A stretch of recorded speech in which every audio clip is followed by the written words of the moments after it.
Welcome, Warrior fans, to playoff football. Reed Field in Washington, Oklahoma, where the Washington Warriors, the number 1 ranked team in Class 2A, face a 7-3 Comanche team. And Kyle, it is playoff time. Cold weather. The wind has stopped a little bit, but earlier in the day, I was kind of worried for our camera guys with the wind blowing like it was. But definitely what I'm sure you like to do, hitting weather whenever you were playing back in the day, huh? Yes, sir. This prime time football weather, TJ. 49 degrees tonight. Feels like 46. Got that official update from Mr. Mike Morgan. But yeah, this is prime time football weather. You said it. First round of playoffs. All records are out the door tonight. Start tonight, man. It's clean slate. One-on-one Comanche here. Try to get to the next round. Great night for football here in Oklahoma. It is definitely survive and advance. Every team is 0-0 right now, and so we'll hear what Coach Brad Beller has to say with the Coach's Show, him and Stuart McPherson, right now here on WashingtonWarriors.tv. Welcome, everyone. First round of the 2021 state playoffs for the Washington Warriors. I'm Stuart McPherson with the head coach of the Washington Warriors, Brad Beller. We're going to be back with Coach Beller here in a minute and talk about last week's Week 10 victory to seal the Warriors' 10-0 perfect regular season victory over Christian Heritage, 59-0. And tonight, as the new season starts, the playoffs for the Warriors, as they will host the Comanche Indians here at Reed Field. We'll be back with the coach right after this on KBLP and Squirtle. Back with the head coach, Brad Beller. Brad, a 59-0 victory over Christian Heritage. And you talk about a lot of times about starting fast. You started fast. Extremely fast. Maybe one of the fastest I've ever been a part of here at Washington. Four scores in 6 offensive plays. Started out with a 80-some yard touchdown pass to Lane Steele, and that really just kind of got the ball rolling.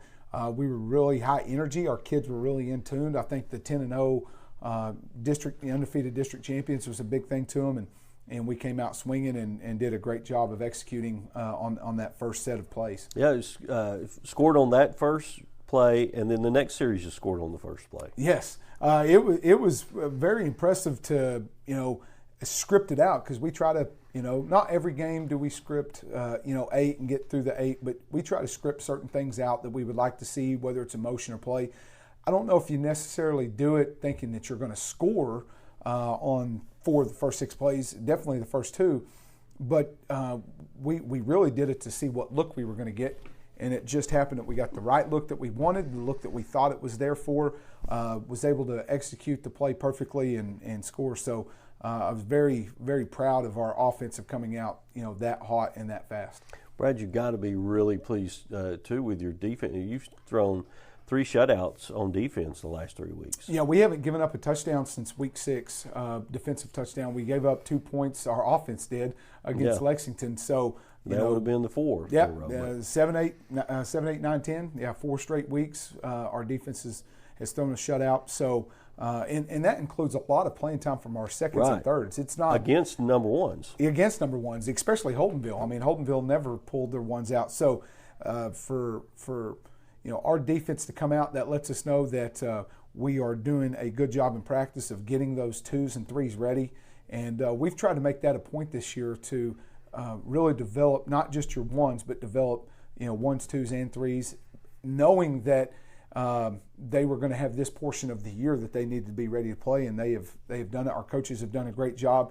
That slows down a little bit when you get into the playoffs sometimes, because those opponents are going to elevate, and it's going to get harder and harder. But for those young kids to get that experience, and for our 1s to have enough pride to go in and say we're not letting anybody score, is a big deal. Well, Brad, I have to say that this year I have been impressed with Cole Scott, and in the fact that I know he's quick, I know he's fast, but he has that speed. And I said it before we went on the air, let's go back to the 90s, the Jason Kilmer speed, that just look at him running, he's not that fast, but he never gets caught.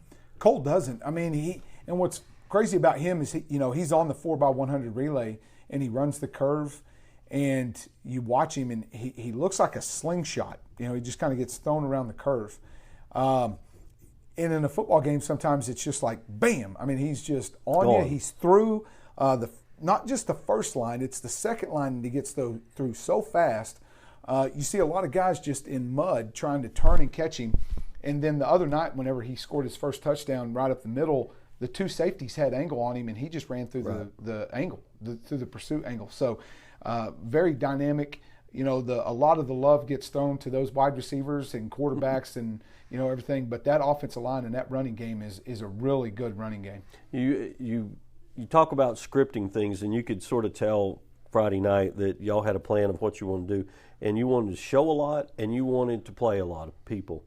And you threw a lot of people, a lot of things at Christian Heritage that they probably weren't ready for. No, they had no, and I love their coaching staff, and even back when Coach Merrill was there, really respected Christian Heritage, and I think they were even kind of stunned because they knew that we hadn't had a chance to play a lot of offense and or defense in the previous weeks, and they knew that they were the best opponent we had seen in 3 or 4 weeks. So with them, they come out, they said, we told them to be prepared for anything. I don't know if they knew exactly what to be prepared for. And we showed a lot of offense, a lot of different plays, tried not to run the same plays over and over and over, but to get things on tape, but at the same time let our kids see it. So if we did screw up, we need to troubleshoot this or we need to adjust here or there. But for the most part, we did a good job of executing. Yeah, there's one thing about running plays against air. Yeah. But it's another thing when you get to run it actually in a game, you do get those opportunities if it's not quite right. Yeah. You can see little things. It might be something when we went underneath and went under center and put Rhett Vaughn at the running back, we were able to see some things that we need to do different timing, maybe even blocking scheme-wise, that can make that more effective. And so we were able to come back this week and just adjust and see how that looks. And so there's a lot of things that we did the other night that I was very pleased with, not just from how we executed, but from the adjustments that we were able to make from that. Talk about your offensive line, because you made some changes on your offensive line this week. Yeah, Nate Spalding was not able to play, had a little bit of a cracked rib. It was really high, the top rib that he has, closer to, it's above his collarbone, that's how high it is. But he was out, was able to move Caleb Bruce, a bigger, stronger guy, up inside at center, move the athletic Easton Berglund to tackle. And so, for that night, it looked really good. And I think that, hopefully we'll get Nathan back, but it gave us some assurance that we can plug in another center. That's always a big thing, of having multiple guys that can snap, and put Easton at tackle and see how that looked. And it was a really good look for us, and we gained some depth through losing some depth, but we gained some depth in the future because of the injury. Well, and you lost Rope Scott to injury too on the defensive side, so you had to make some changes there. Yeah, we did, and that's going to be kind of by committee. Nate Roberts ended up getting his first start at the end, made a couple plays early.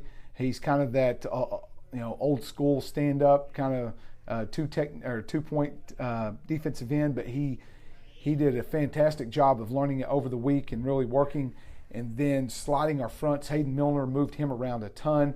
They struggled blocking him, and we can now get him kind of what the Texans did with J.J. Watt all those years. They just moved him around to get the look that they wanted, and Hayden was that guy for us.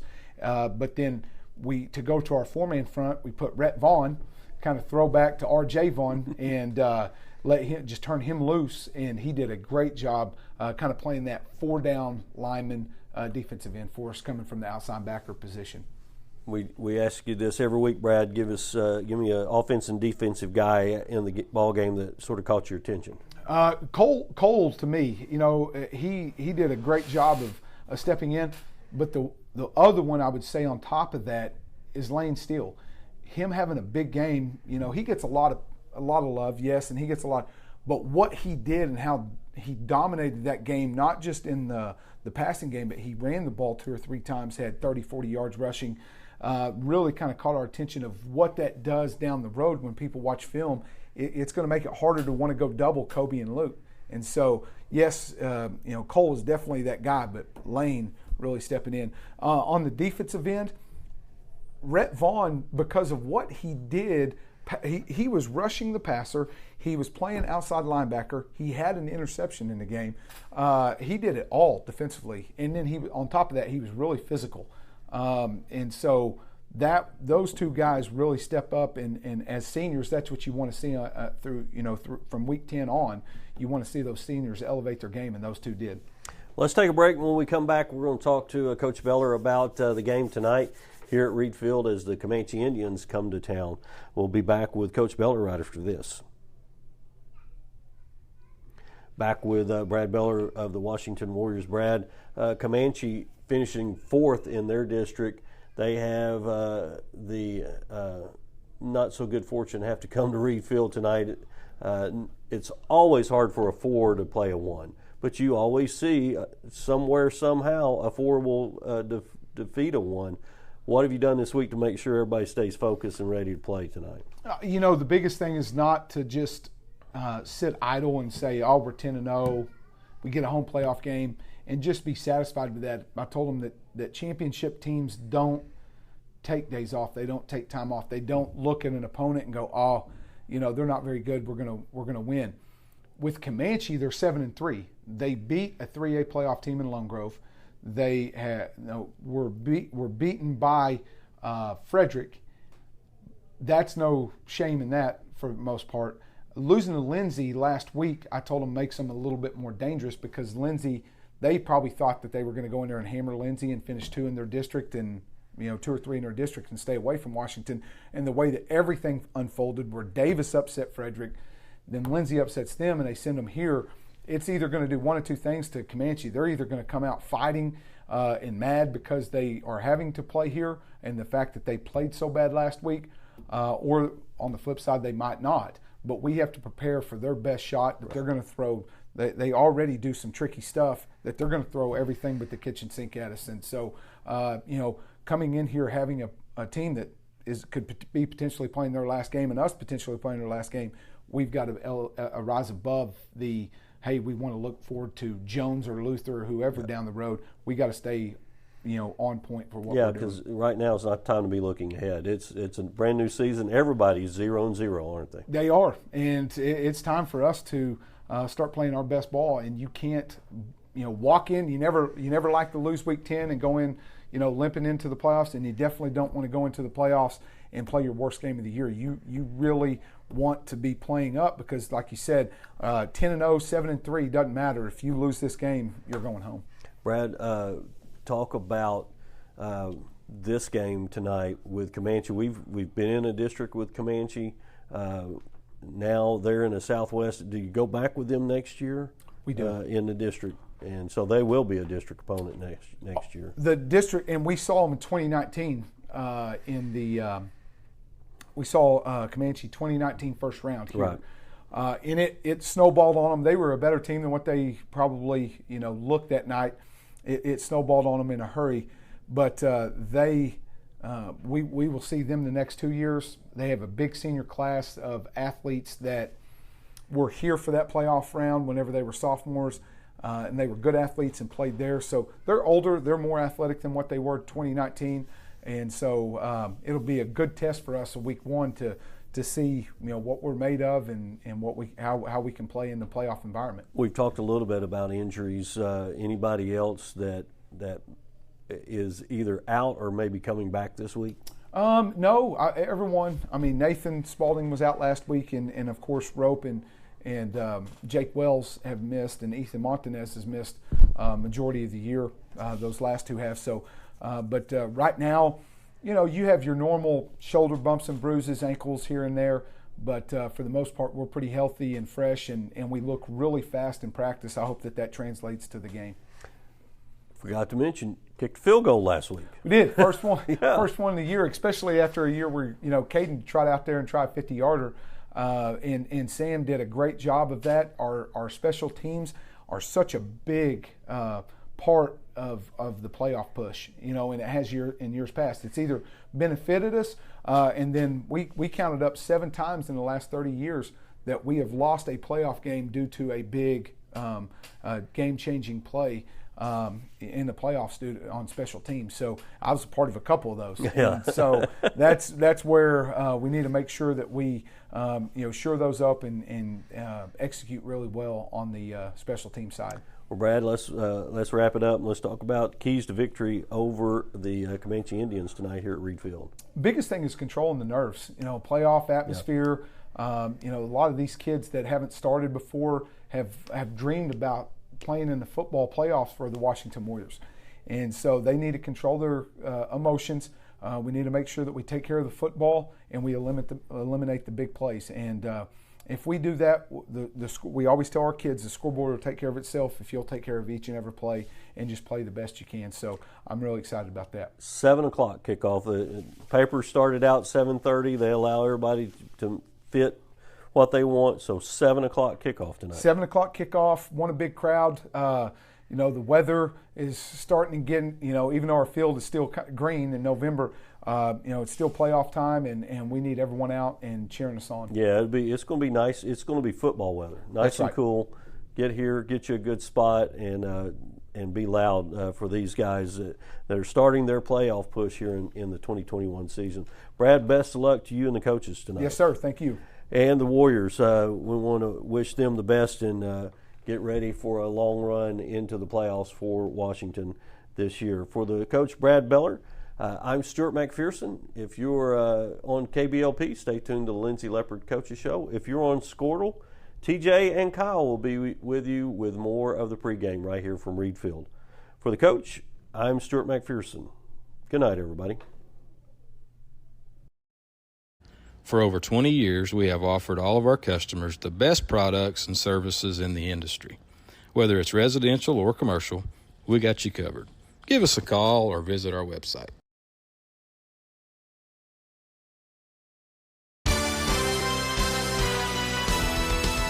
B&H Construction is a proud Warrior partner. They are the leading directional drilling contractor with major operational hubs all over Oklahoma and in Texas. Their involvement in and support of our community goes far beyond utility construction. They're also a good neighbor and friend. When experience and safety count, your best source for directional drilling is B&H Construction.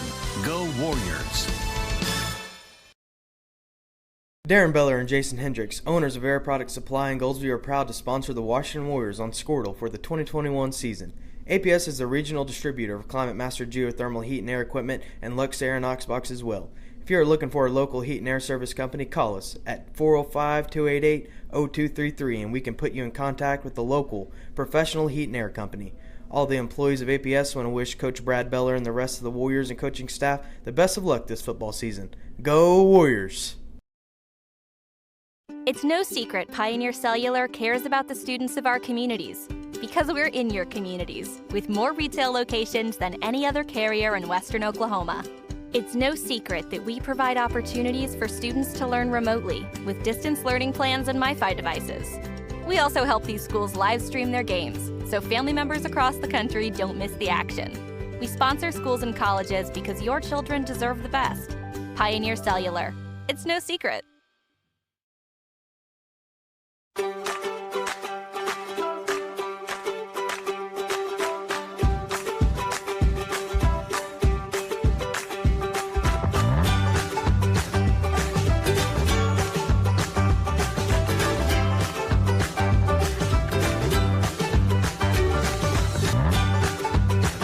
Stream with Oklahoma's #1 high school streaming service, Squirtle.tv. Find out more at squirtle.com/stream. At Maples Nixon Diesel Horse, we've helped a lot of people, and our goal was to treat each and every person like a friend. And as a friend, we've got your back always. We understand what you're going through. Being lawyers is what we do, but it's not all that we are. We care. We'll stand beside you throughout the entire legal process, not just as lawyers, but as your friends. We are Maples Nixon Diesel Horse, and we are here to help.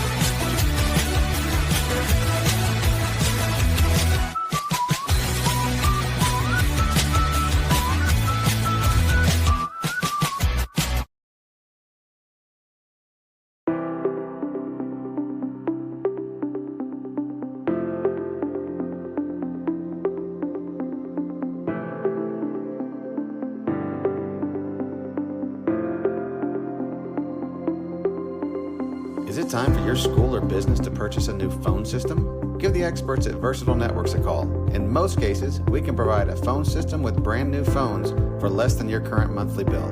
Call us for a free quote today. Allegiant Mark. Followed by the national anthem by the Warrior Band.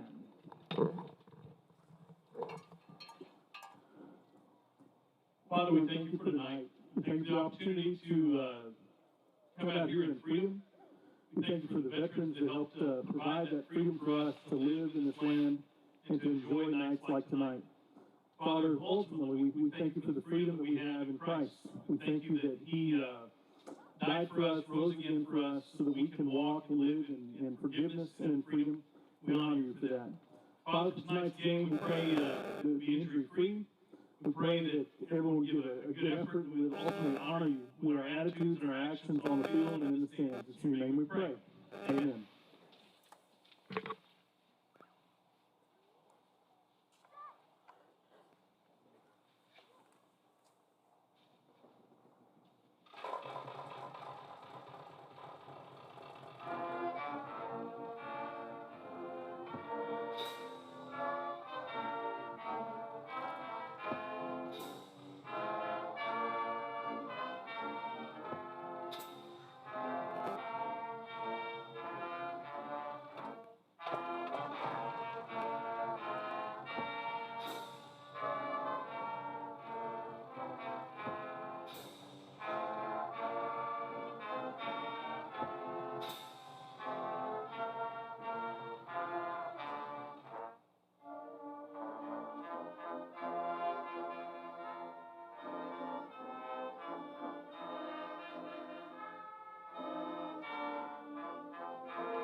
Welcome, Warrior fans, to Reed Field for playoff football. TJ Scholes here with Kyle Harris. Kyle, Veterans Day yesterday. I think people probably take it for granted the freedoms that we have. My dad was in the Navy. My cousin was in the Marines. Both grandpas were in the armed forces. And you just want to take the time right now to thank the people watching right now that might have served overseas and for this country to give us the freedoms that we have today. Yes, sir. Never take that for granted, and like I said, give it up for those veterans, man. They put their life on the line day in and day out for our freedoms, TJ, and you can never take that for granted. Like you talked about your family. Abby's dad was in the military. Grandparents was in the military. I've got an uncle that was a Marine sniper, man, and nothing but gratitude to every single one of them, man. We can't live like we do today without them laying their life on the line. So, just happy day after Veterans Day to everyone out there, and that's something I celebrate every day. Veterans got in. Take that for granted. Veterans got in free tonight. Yep. Thanks to the OSSAA. They're example of celebrating Veterans Day. So we appreciate all the servicemen and women out there in our country. Warriors undefeated coming into the playoffs, 10-0, coming off a 59-0 victory over Christian Heritage Academy, and then the Comanche Indians 7-3, coming out of district with Lindsay and Davis and Marlowe. Pretty good district. Yeah, pretty good district. And Marlowe's where's Marlowe ranked this year? Number 2 in the state. Number 2 right now. So a formidable opponent coming in at that 4th spot. We thought we might have Lindsay. But I think Lindsay might have got Comanche towards the end of the year. So what do you got about Comanche, Kyle? Yeah, Comanche coming in 7-3 overall. They're in Class 2A District 4, came in 4-3 in the district, coming 4th. A couple key losses here. We talked about lost to Marlowe, 36-0, number 2 team in the state. Got beat by Davis 14-6, and Lindsay, another team Washington played early in the year, had a big win over. Got beat by them 32-15. So, like you said, all records are out the door. This right here doesn't matter. TJ coming in tonight. This is a new, fresh slate for everybody coming into playoffs, and it's go undefeated or go home. Yeah, Lone Grove, they beat Lone Grove early in the year, and Lone Grove's a very good Class 3A team.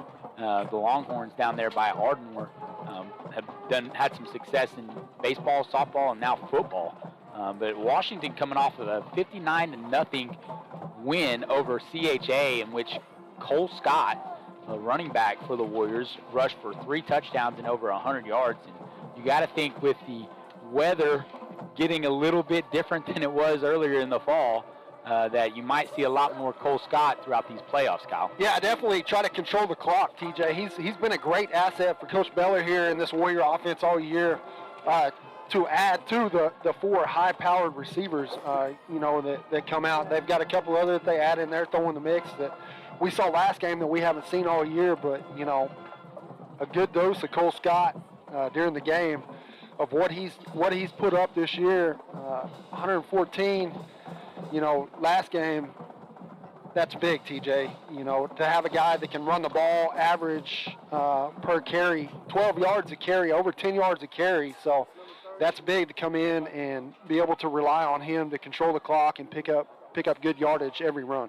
We got to love the balance of the Warriors, too. Last week, Major Cantrell was 7 of 12 at the quarterback position, threw for 201 yards and 3 touchdowns. And the Warriors' quick strike offense, I mean, those 3 touchdowns were freaking bombs. 83-yard touchdown pass to Lane Steele, 50-some yard pass to Kobe Scott. I mean, he's spreading it around, and they're scoring quick. And even one of those touchdowns that was scored by Braden Arthur last week, 80-yard touchdown run by the junior running back, the backup junior running back. So a lot of firepower on this Washington Warrior offense. And I think the defense has done just as well. I read the paper today. They haven't given up an offensive touchdown since the first week of October. Yeah. The only points they've allowed scored has been a safety in the Lexington game, and that was with the backups in. And so, they're only giving up 7.4 points a game. And Kyle, it reminds me of that Millwood team that we saw earlier on, probably like 6 years ago when Millwood won it. We faced them in, they had a solid, in the state championship game, and no one had scored on them for about a 2-month period, and we come down in the Tyler Stever show. Tyler's doing a great job at OBU, having a great career there. He goes and gets a touchdown to start the game, and it almost poked the bear for that Millwood team. They came out a little angry after that and put it on the Warriors, but it's the same type of thing. The defense for the Warriors has been stepping up big time over the last 4 to 6 weeks. Well, they've been big all year, TJ, and we talked about giving up 7.4 points a game, and we've talked about this almost every game. How many of those points have come after the starters have come out and when second and third strings in there? I mean, that's big time to only give up less than a touchdown for your defense coming in per game, per year, or per game on the year. So, I mean, Coach Beller, especially as many points as this offense is putting up, he's got to be happy with that. Yeah, the offense putting up 49 points a game to 7 points a game. They're outscoring their opponent by 7 times the amount that they're giving up. And like we talked about, the balance, almost 200 yards passing, over 200 yards rushing. And that's just, a lot of that's happened in, 2 to 3 quarters of play. There's only been one ball game that the Warriors have been having to play in the fourth quarter, and that was against a tough CCS team. And so as the playoffs progress, you got to wonder, how is this team going to respond to 4-quarter games? Yeah, and we've talked about that all year, TJ. That's been one thing that's really kind of been in the back of my mind of these blowout games, is these starters aren't getting the reps that, in a normal season, you're playing 4 quarters per game, and these seniors have played 1 to 2 quarters tops, per game. A lot of young guys have been getting a lot of snaps, the last couple of weeks. So going forward, coming into this game and also looking forward to the future, that's one thing. These seniors are probably going to have to go 4 quarters, which they haven't seen all year, and that's going to be something to see. Well, we're going to take a short break. When we come back, we'll have the coin toss, watching Warrior football on WashingtonWarriors.tv. Marketing Group produces inbound lead generation for our clients through integrated traditional and digital campaigns. We continuously develop new strategies, tactics, and productive efficiencies so you can reach your target market and get a measurable return on investment. This fast-paced world demands for your products and services to be presented at the moment your buyers need them. Targeted and innovative marketing creates your success. Call AMG today, your marketing partner. Dr. Matt Dieselhorst at Dieselhorst Sports and Orthopedics can help you get game day ready. Dr. Dieselhorst works with athletes of all ages, taking a coordinated approach to accelerate return to play and maximize athletic performance. His work with pros in sports training, injury prevention, bracing, functional rehabilitation, and imaging works seamlessly with his medical and surgical expertise. Get started by going to Dieselhorst Sports and Orthopedics. Let Dr. Matt Dieselhorst get you back on the field, backing all Oklahoma athletes on the field and off.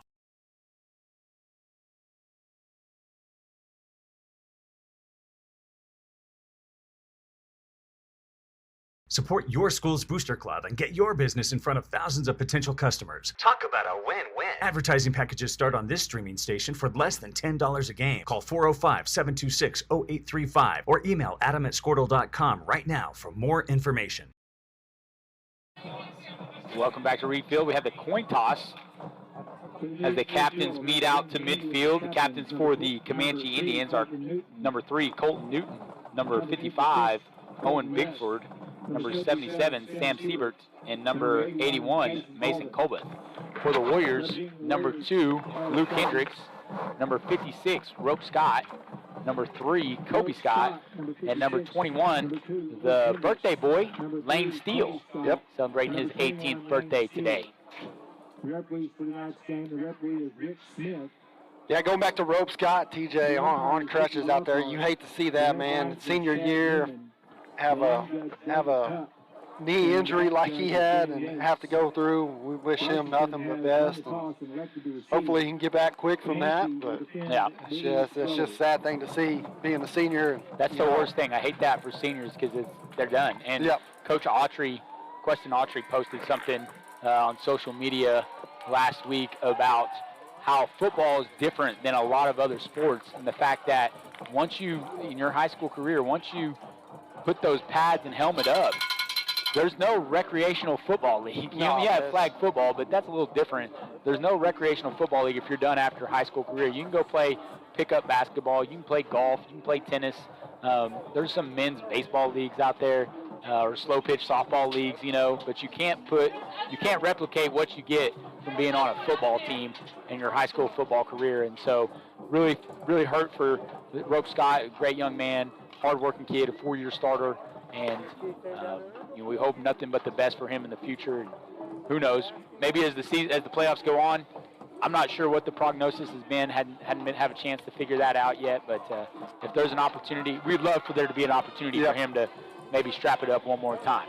Warriors won the toss, and interesting, they're going to receive the kickoff, Kyle. They're going to try to strike first, it sounds like. Well, here's the thing, TJ. I was going to mention this earlier, but 2 out of the last 3 games, we scored on the first 2 or 3 plays from the line of scrimmage in the game. Right. So Coach Miller might be looking back on, what we've done the last 3 games and say, hey, first game of the playoffs, might be time to put some points on the board, put them behind the sticks early. And here come your Warriors out on the field. Another thing, Kyle, everybody's kind of been watching. I'm sure we're in OU country, us Cowboy fans, but a lot of teams, or a lot of people are saying OU should elect to receive the initial kickoff and not let their defense come out there first, because teams have tried to slow the game down, and it's put more pressure on their offense. So maybe the Warrior coaches have thought, let's get out and strike first so that Comanche can't try to drown the clock and choke it out on the Warriors. They'll have to, if the Warriors, of course, they're scoring 49 points a game, and that's in 2.5 quarters best on average with your first teamers. You got to think that maybe that's part of the strategy as well. Warriors #1 ranked team in Class 2A, and high expectations at the beginning of the season, and now it is playoff time. Good crowd tonight. It's a little bit cooler, like we talked about earlier. It's football time, buddy. playoff time here in Oklahoma, and we're about to get the first round kicked off here in just a second. Braden Arthur, an 80-yard touchdown run last week. He is behind Ben Vaughn, number 8, the sophomore slot receiver and linebacker. They're kind of stacking them up in the backfield there to kind of give the Comanche Indians, trying to disguise their little kickoff return. Kicking for Comanche is number 18, Colby Shannon, a good-looking freshman. That kid's only a freshman, Kyle. That's why you're talking about good-looking kids, man. They don't have a ton of kids on the roster, but the ones they got out there are pretty good-looking, pretty good-sized kids. So, we're about ready for some Oklahoma football playoffs as the refs blow the whistle in. Lefty kicker. It's a knuckleball down to the 20. Vaughn picks it up there. And he's looking to go early. Cuts it back here to the left. And is finally brought down by number 5, Tucker Oliver. Number 9, Logan Bain. A good return to the 44-yard line. A 24-yard return by sophomore Ben Vaughn. Yeah, Vaughn right there. That kick was kind of a knuckleball, TJ. Wasn't really. I was kind of starting to hope he was going to pick that up at some time. Was able to pick it up. Made a good cut back to the outside and then turned it back in. Was able to pick up quite a few yards. Get the Warriors in midfield here to start the game. Sophomore quarterback Major Cantrell leads his troops to the line of scrimmage. Takes the snap, hands it off to Cole Scott, and he is tackled at the line of scrimmage by number 3, Colton Newton. Cantrell, 75 for 123 yards, 1,800 yards passing and 28 touchdowns. Only 2 interceptions so far this year. Splitting Scott out here, TJ.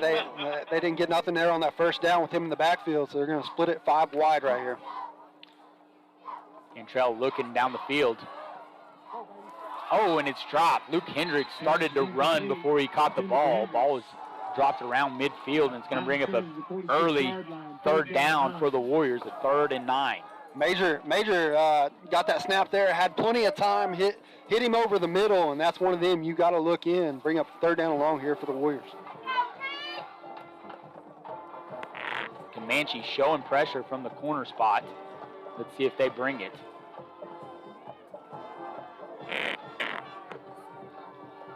And they do. Got a blitz from the corner. Cantrell makes a miss. Looking downfield to Luke Hendricks. And it's caught at the 10, down to the 5-yard line. It'll be 1st and goal Warriors. How about that play right there, TJ? Major had a little bit of pressure in the pocket, was able to make a guy miss, get back, throw an absolute dive over the middle, and Warriors with a big 3rd down completion with a 1st down and goal. Great job by Cantrell to avoid the blitz. You like that they look over at the sideline. They kind of got a tell by the guy, the corner, as he was showing early. Cantrell makes a miss. Now the Warriors are set up on 1st and goal. Handoff goes to Cole Scott, and he is tackled right at the line of scrimmage again, this time by number 9, Logan Bain. He'll bring 2nd down and goal for the Warriors. 2nd down goal from the 5. 10:40 to go in the 1st quarter. Warriors already in scoring position.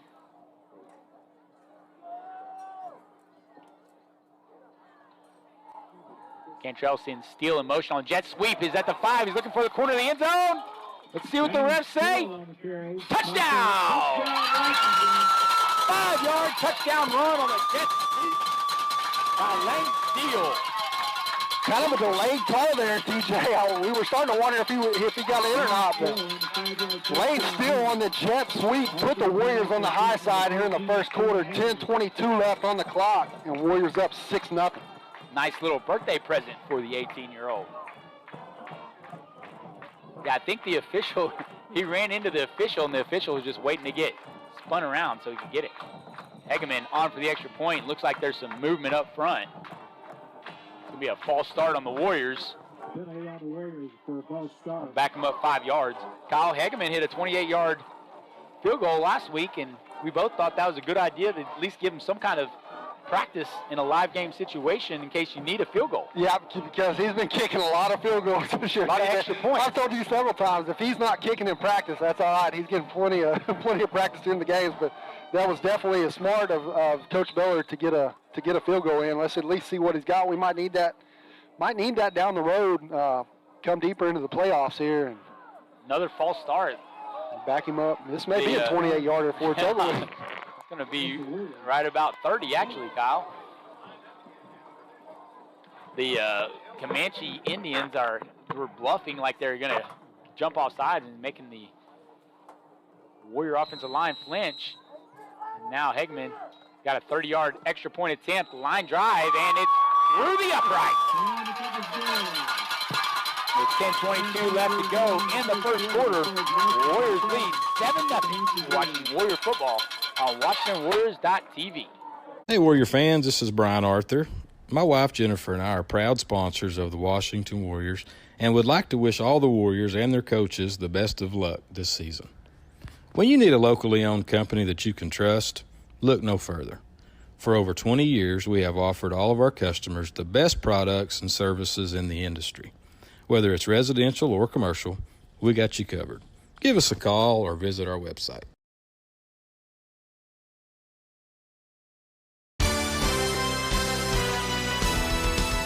B&H Construction is a proud Warrior partner. They are the leading directional drilling contractor with major operational hubs all over Oklahoma and in Texas. Their involvement in and support of our community goes far beyond utility construction. They're also a good neighbor and friend.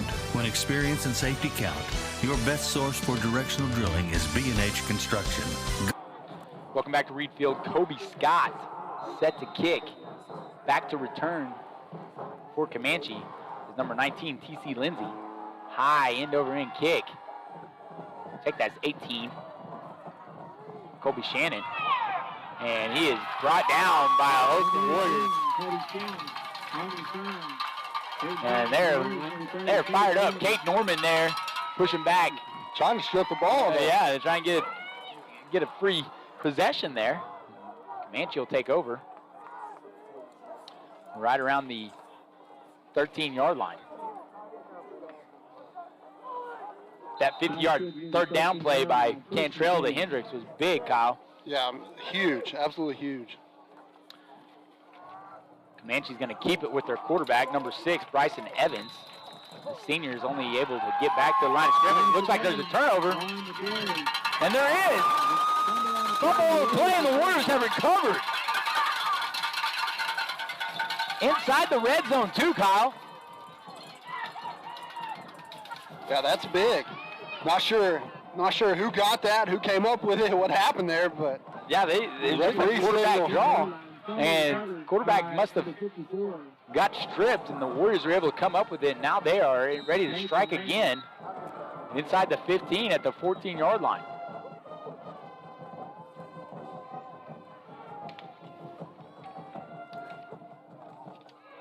And Trelson's Steele in motion. Bootlegs to the left, throws it back to Steele, and it's just outside his outstretched arms. Bring up 2nd down and 10. Nice play design there.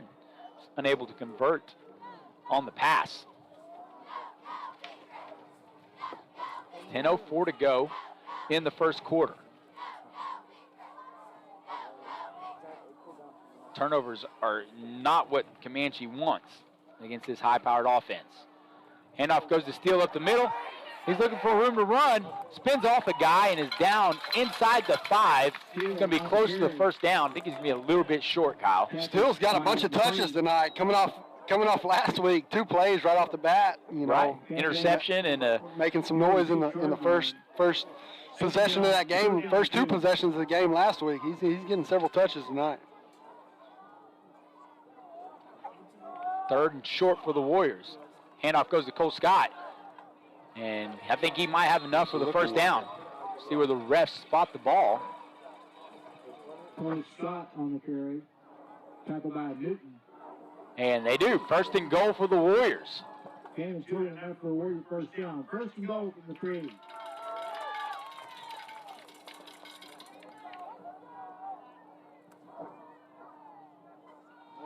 Let's see if Cole Scott can get in the end zone for the first time tonight. 3 touchdowns last week. Handoff goes off to him. And Kyle, the Comanche's done a pretty good job of bottling Scott up so far. He's had about 5 carries and hadn't got much going. Yeah, you saw the first play of the game there. They ate him up and then split Cole out after that. There wasn't much there, but man, TJ, they've got some good-sized boys up front. Kind of a match for this offensive line. You know, we're not super huge up front, so that's one of them things that if you got some big boys, they're gonna be a challenge for us to run the ball. Then Cage Morris on the jet sweep this time makes a guy miss and is tackled. Number 12, Cooper Doucette, is able to tackle him down. He had a hole there for a second, Kyle, but that closed up pretty quick thanks to the junior linebacker for the Comanche Indians. 3rd down and goal for the Warriors. 3rd goal from the 4. Warriors come out with 3 receivers to the right. Luke Hendricks is the single receiver. Cantrell with the hard count is able to draw Comanche offsides. They'll get half the distance to the goal, so it'll be 3rd and 2 for them to get a touchdown. Yeah, might change the play call right here for Coach Autry. You had a 3rd and about 5, 3rd to 2.5 right here. Might see go to Cole Scott right here, see if he can pick up that first TD of the game. He bounces to the right, and he's in. Good call, Kyle. Touchdown Warriors. 2-yard touchdown run. 2-yard touchdown plunge from Cole Scott. Puts the Warriors on the board again. Give me a headset. Got Tony Romo right here next to me. Sam Hageman in for the extra point. Let's see if the Warrior lineman can stay disciplined here. Snap is down. Kick is up, and it's good. With 8 minutes to go in the first quarter, Warriors lead 14-0. Watching Warrior football on WashingtonWarriors.tv. The Warriors. Darren Beller and Jason Hendricks, owners of Air Product Supply in Goldsview, are proud to sponsor the Washington Warriors on Squirtle for the 2021 season.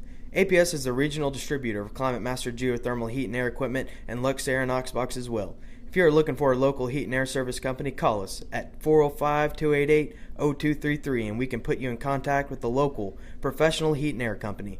All the employees of APS want to wish Coach Brad Beller and the rest of the Warriors and coaching staff the best of luck this football season. Go Warriors! Welcome back to Reed Field. TJ Scholes here with Kyle Harris. Warriors lead 14-0. Mason Thomas on for the kickoff duties now. Warriors able to capitalize on a Comanche fumble on their first snap of the game. And this defense has been hungry all season. I don't know how many first drives for opponents that have been turnovers this year, whether it's a pick or a fumble, and Washington's capitalized on it, TJ. That's got to be one thing, you know, coaches see coming in against this defense. Definitely something to prepare for. Pooch kick. Goes close to going out of bounds. Almost a really good kick there by Mason Thomas. Braylon Butler for the Comanche Indians had to jump on the ball before it got scooped up by a Warrior special teams player.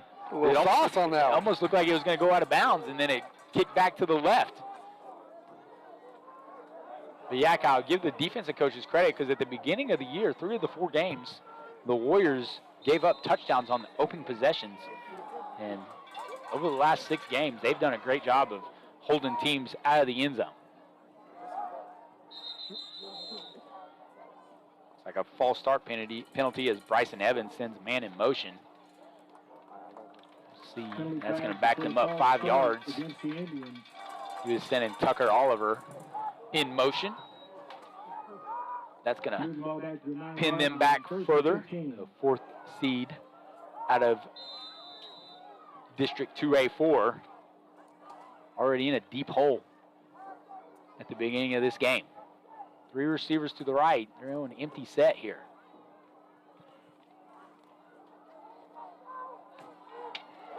He's looking to run. They will pick up quite a bit of yards before being tackled by number 33, Lane Spalding. Evans, the carrier, tackled by number 33. They talked about Bryson Evans, the quarterback, having some speed. running and throwing. So he's kind of dangerous with both his legs and his arm, Kyle. Now he's running to the right, and Rhett Vaughn's there to tackle him. Loss on the play of about 4. He's going to bring up 3rd down and 9. Comanche trying to go hurry up right there, TJ. That's one thing. And try to run a little option right there. And like you said, Vaughn closed on that one quick. There was nothing there. He went down before the guys even got there. He knew there was nothing there and went down, took the loss. They're going to try to reset right here on 3rd down. Evans yet to throw a pass here. You think he has to put it in the air here on 3rd and 9. Takes the snap. Now he's going to try to run. Now he looks back downfield. Got a man open. That's number 81, Mason Colbeth. If that name sounds familiar, yes, he is related to both Coach Colbeth and his son Brady. He's able to pick up a big gain on that play and give the Comanche Indians their first down of the night. Give it up to Colbeth right there, TJ. That was supposed to be down the seam right there. He had Lane. Lane was step for step with him and just turned back. Saw his quarterback was in trouble and was able to come back and complete a big pass. Evans again trying to work the right side of the field behind his blocker, and he's unable to. Tackled again by Rhett Vaughn. No gain on the play. Line of scrimmage is the 39-yard line. 6:26 to go in the first quarter. Comanche, this is something Warriors haven't seen this year. They're going hurry up almost every down here. Had a couple subs right there, slowed down just a little bit, but in the last couple snaps, they've got it off pretty quick.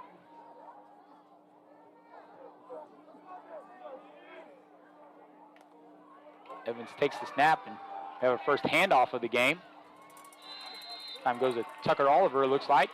Number 4, Braylon Butler. He's able to pick up a couple yards on the play and bring up 3rd down and about 6.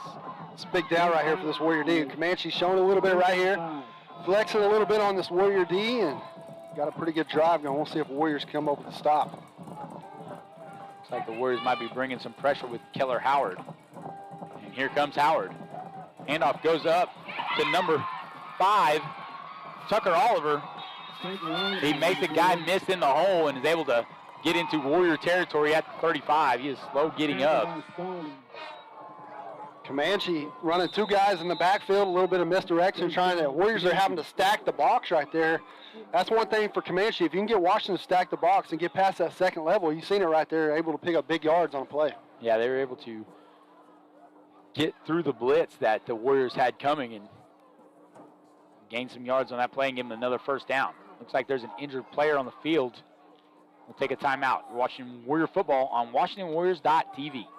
It's no secret Pioneer Cellular cares about the students of our communities because we're in your communities with more retail locations than any other carrier in Western Oklahoma.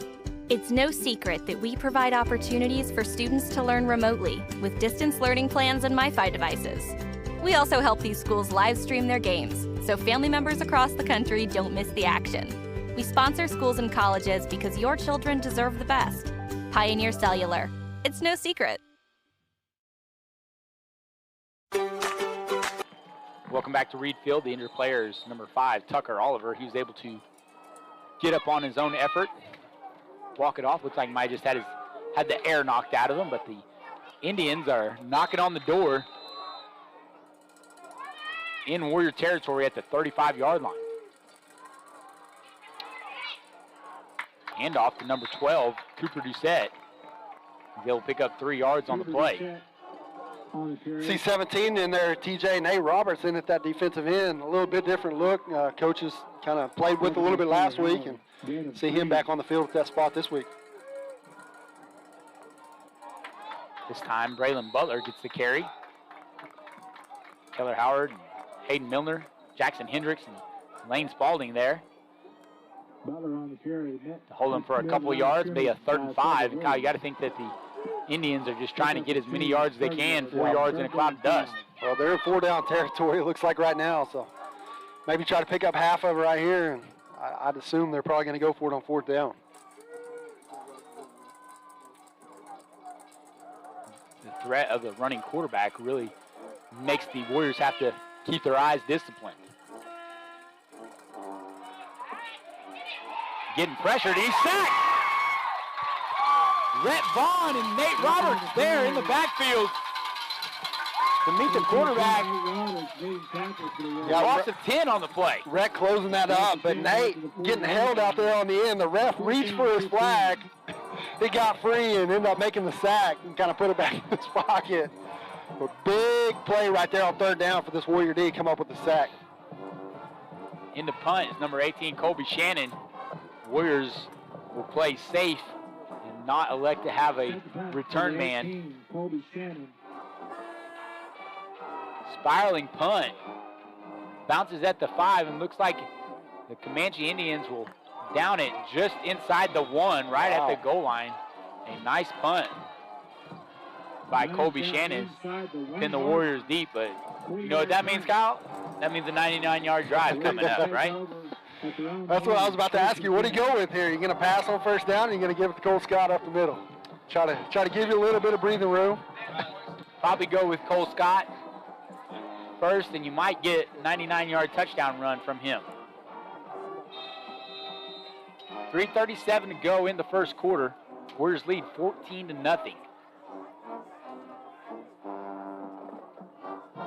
Cantrell barking out the orders to the line. Comanche showing pressure. And they try to get him in the backfield, but Cole Scott's able to plunge to the 4-yard line. Tackled by number 3, Colton Newton. Gives the Warriors a little bit of room so they're not staring at the inside of their end zone. Second down and 7. Pick up near the 5-yard line. 4 yards on the game. The Indians, it looks like with the rest, they got a timeout by Comanche. It might have been a good timeout, Kyle. They had some press coverage going on against the Warrior receivers, and I don't know if you want to do that with single high safety. That's what I was thinking on first down there. We were talking about, are we going to run or pass? You had Scott out there, or not Scott, but Kobe Scott out there on the edge, one-on-one. Yeah. Maybe try to throw it up to him, but we'll see what Comanche getting a timeout here. We'll see what they come up with. And we'll take one with them. Watching Warrior football on WashingtonWarriors.tv.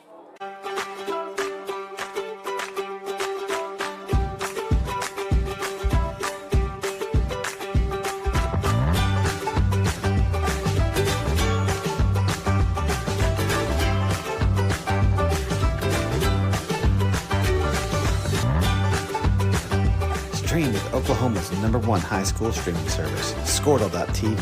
Find out more at Squirtle.com/stream. Washington Schools would like to thank the community for supporting and passing our 2021 WPS school bond issue. We are thrilled to have the opportunity to make improvements to our campuses that will benefit all students. Phase 1 of construction is scheduled to begin in the summer of 2022. Please visit our school website at wps-isd.com for updates. Second down play. Looking to pass it deep, got Hendricks, and it's overthrown. He had Cage Morris too as the defender. Cage, Scott, and Hendricks wide open. 22, Devin McCarty fell down on the play, and he had Hendricks open on the seam, post route, whatever you want to call it, up the middle. What do you do with Cantrell there? Have 3 guys wide open up the seams. Maybe that's what confused them. Put a little too much mustard on that ball. Bring up 3rd and 7 for the Warriors. And Cantrell's hard count is able to draw Comanche off sides and give him 5 yards, make it a 3rd and manageable. Comanche's going to have to be a little bit more disciplined. TJ, that's twice on 3rd down where they've had 3rd and 5, and bring up 3rd and short right here. Right. Pretty much handed it to the Warriors, so they'll, I'm sure their coach is not happy with that and look to clean that up as the night progresses. There's a talent to that hard cadence too. You know, you see Aaron Rodgers do that all the time. Everybody knows he's going to do it, and he still gets people to jump off sides. Handoff goes Cole Scott up the middle. He's at the 20. He's looking for some room. Now he's loose. He's at the 30, 40. He's got one man to beat. It's Colbus. He cuts it back. He's going to look for some blockers, and he's going to get. Almost there for a touchdown. Tripped up by Colbus around the 15-yard line. What a run by the junior running back, Cole Scott. You called it earlier, a big run right there for Scott. His blockers outran him. Had one guy to beat and ended up catching him by the shoestrings there. Man, if he misses that one guy, TJ, he's in. What a run there on that 3rd down and 2 play. Now I'm looking for the quarterback. Who they got here? They're going with Cade Norman in a Wildcat formation, Kyle? Belldozer? Yeah. Cade Norman in the Wildcat. He's running it to the left. He's got room to run. He cuts to the right. And he pushes the pile. Let's see if they can get through there. Inside the 5, down to the 2, it looks like. If I'm Coach Autry, I might just go ahead and leave him back there. Snap that one more time. You got to like him. We were talking with Stuart McPherson, and we were talking about how many new wrinkles they put in last week to make other coaches have to find a way to defend it. Now they're adding the Wildcat in. Cade Norman makes a guy miss in the backfield, and he's in. 2-yard touchdown run in the Wildcat formation by Cade Norman. Puts the Warriors up 20-0 in the first quarter. That's one thing. You got Cade Norman. He can go straight out of the Wildcat, take the direct snap, man. He has the ability to make guys miss, and you've seen it right there. 2 downs, the Warriors on the board again. A 99-yard touchdown drive sparked by a huge 3rd down run by Cole Scott. Hegman in for the extra point. It's up, and it's good. With 2:08 to go in the first quarter, Warriors lead 21-0. Watching Warrior football on WashingtonWarriors.tv. At Maples Nixon Diesel Horse, we've helped a lot of people, and our goal was to treat each and every person like a friend. And as a friend, we've got your back always. We understand what you're going through. Being lawyers is what we do, but it's not all that we are. We care. We'll stand beside you throughout the entire legal process, not just as lawyers, but as your friends. We are Maples Nixon Diesel Horse, and we are here to help.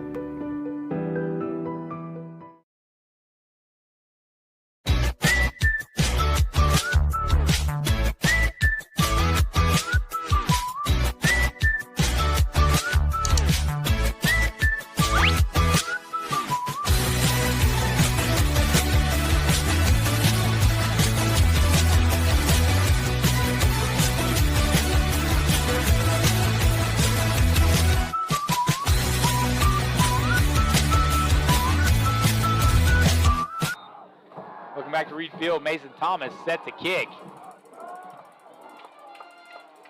Braylon Butler catches at the 25.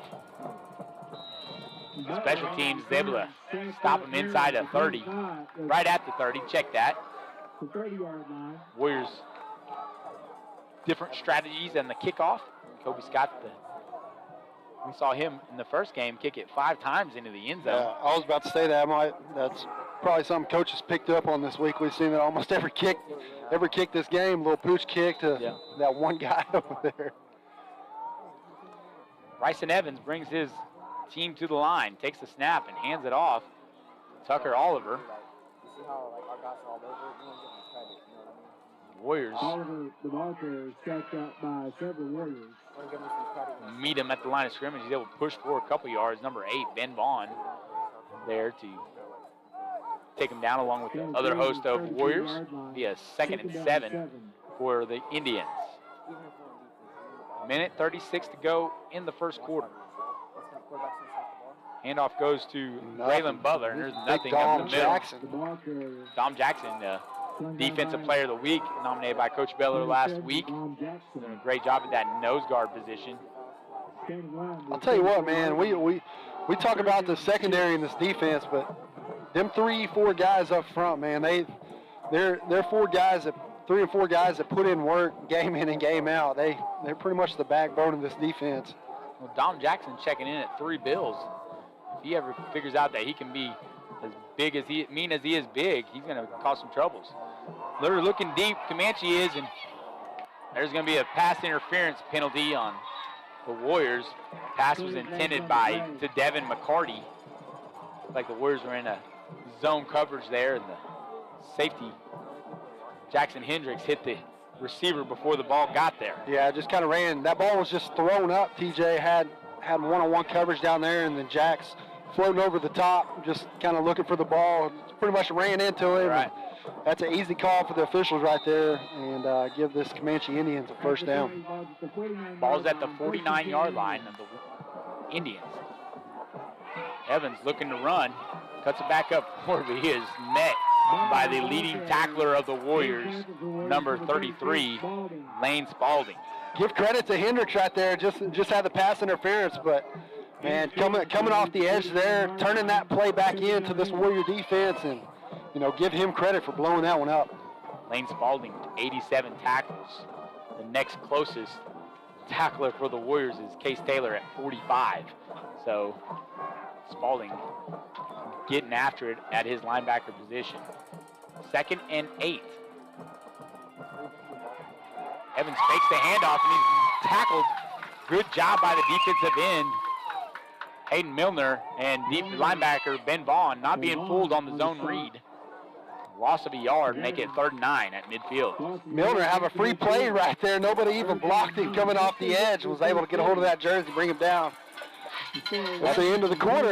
Yep, Warriors lead 21-0 after the end of the first. You're watching Warrior football on WashingtonWarriors.tv.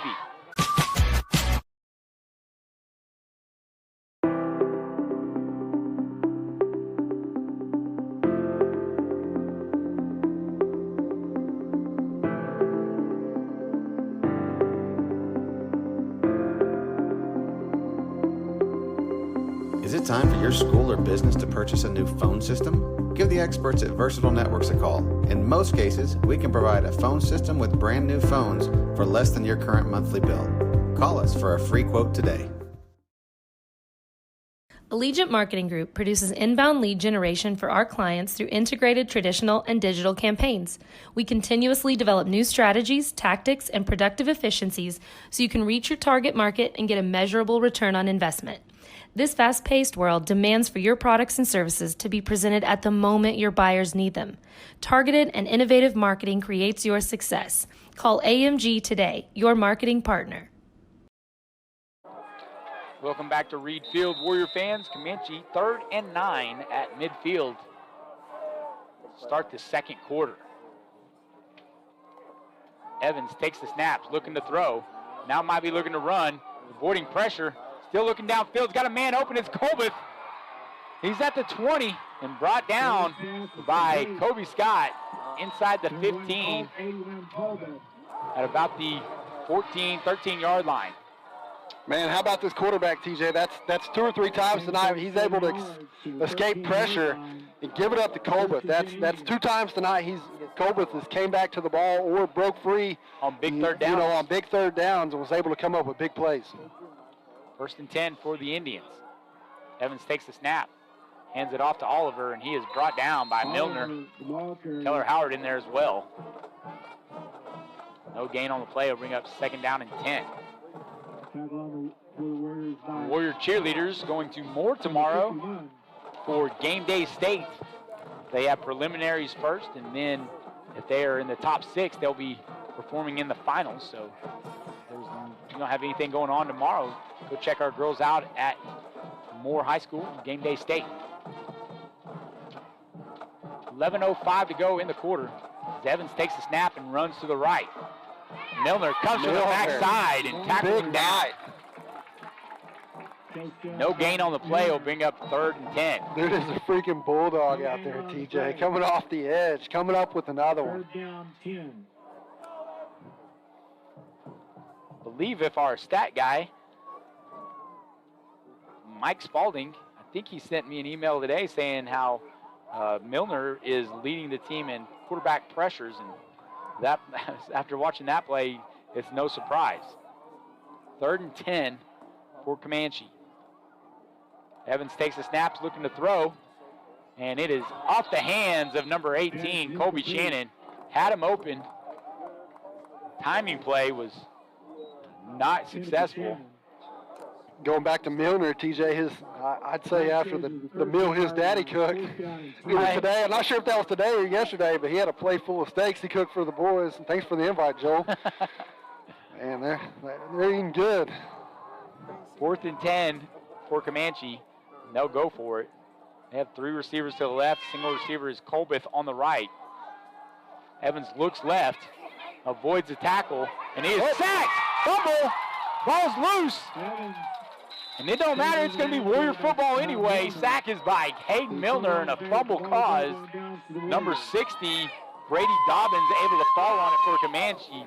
But a huge quarterback pressure by Hayden Milner gives the Warriors the ball at their own 18-yard line. Great fourth down stop right there. Coming off the edge. Thought he had a little bit of room to try to thread that one in there. Milner coming up from behind and causing the fumble. Warriors coming up with a big fourth down stop there and put this Warrior O back on the field. He might be feeling that one for a couple of days, Kyle. Not Milner, Evans. Cantrell gets his team to the line, takes the snap, he's running the option with Cole Scott. Cole Scott gets the pitch. Now he's got the middle of the field wide open. He's looking to make another guy miss, and he is stuck and fumble. Ball's loose. I think Comanche got it. Number 11, Noah Pesgrove. Major Cantrell was on the field just now. There might be an unsportsmanlike or a unnecessary roughness. Is that going to neglect that would the negate turnover, though? If it happened before the fumble. We'll see what the officials decide.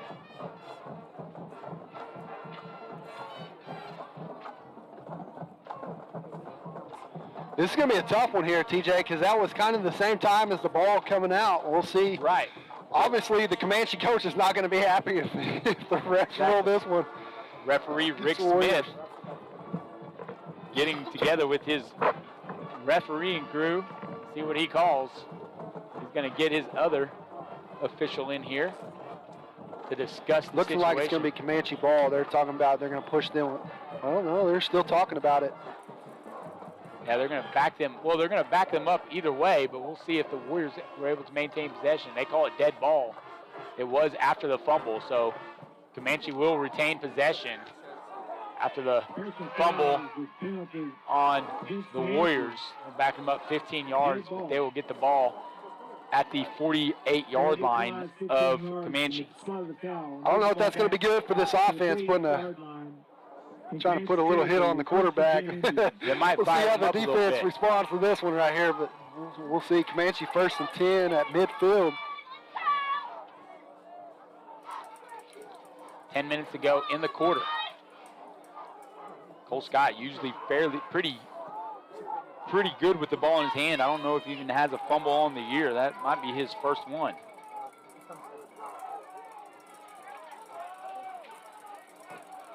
Comanche comes in a split diamond formation. Now it looks like they might have too many guys on the field.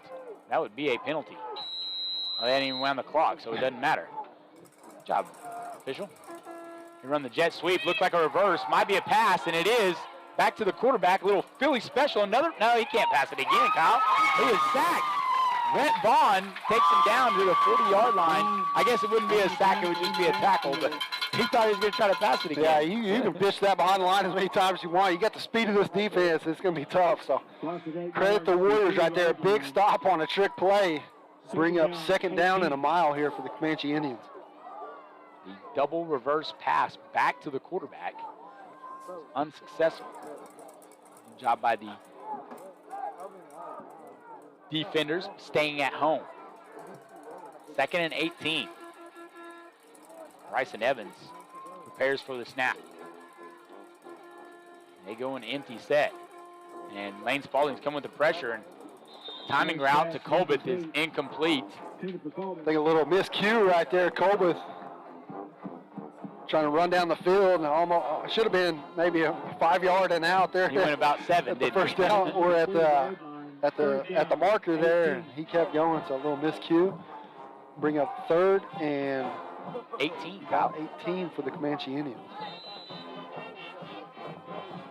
Warriors, if they win, play the winner of Luther and Jones. Warriors are the favorite to win this game, and Jones is favorite to win that. It'd be a rematch of last year's playoff game here at Reed Field. Evans looking deep. As a receiver, it's Colbeth, and it's overthrown. Good coverage there by Kobe Scott. Bring up 4th down for the Indians. I'll tell you what, I'm impressed with this Colbeth kid. He's got a few steps on a couple of our guys several times tonight. Had him right there. Got a flag on the field. We'll see what the refs come up with right here. It's in the area of roughing the passer, so we'll see. And it is. Again, the Warriors with a couple penalties, they're gonna might keep this drive alive. Speaking of Colbeth, though, he's got pretty good genetics, I think. Brady Colbeth, coach for the Warriors, was a track star back in his day. And I'm sure Coach K, defense coordinator, might have had some wheels on him. What do you think? I don't know. No, I'm sure he's pretty fiery little guy. Comanche ball at the 45-yard line of Washington. Caleb Ruth meets the running back in the backfield and trips him up. The Comanche Indian is able to get a couple yards on the play. It's number 5, Tucker Oliver. Bring up 2nd and 8. 2 yards gain, the 43-yard line. 2nd down,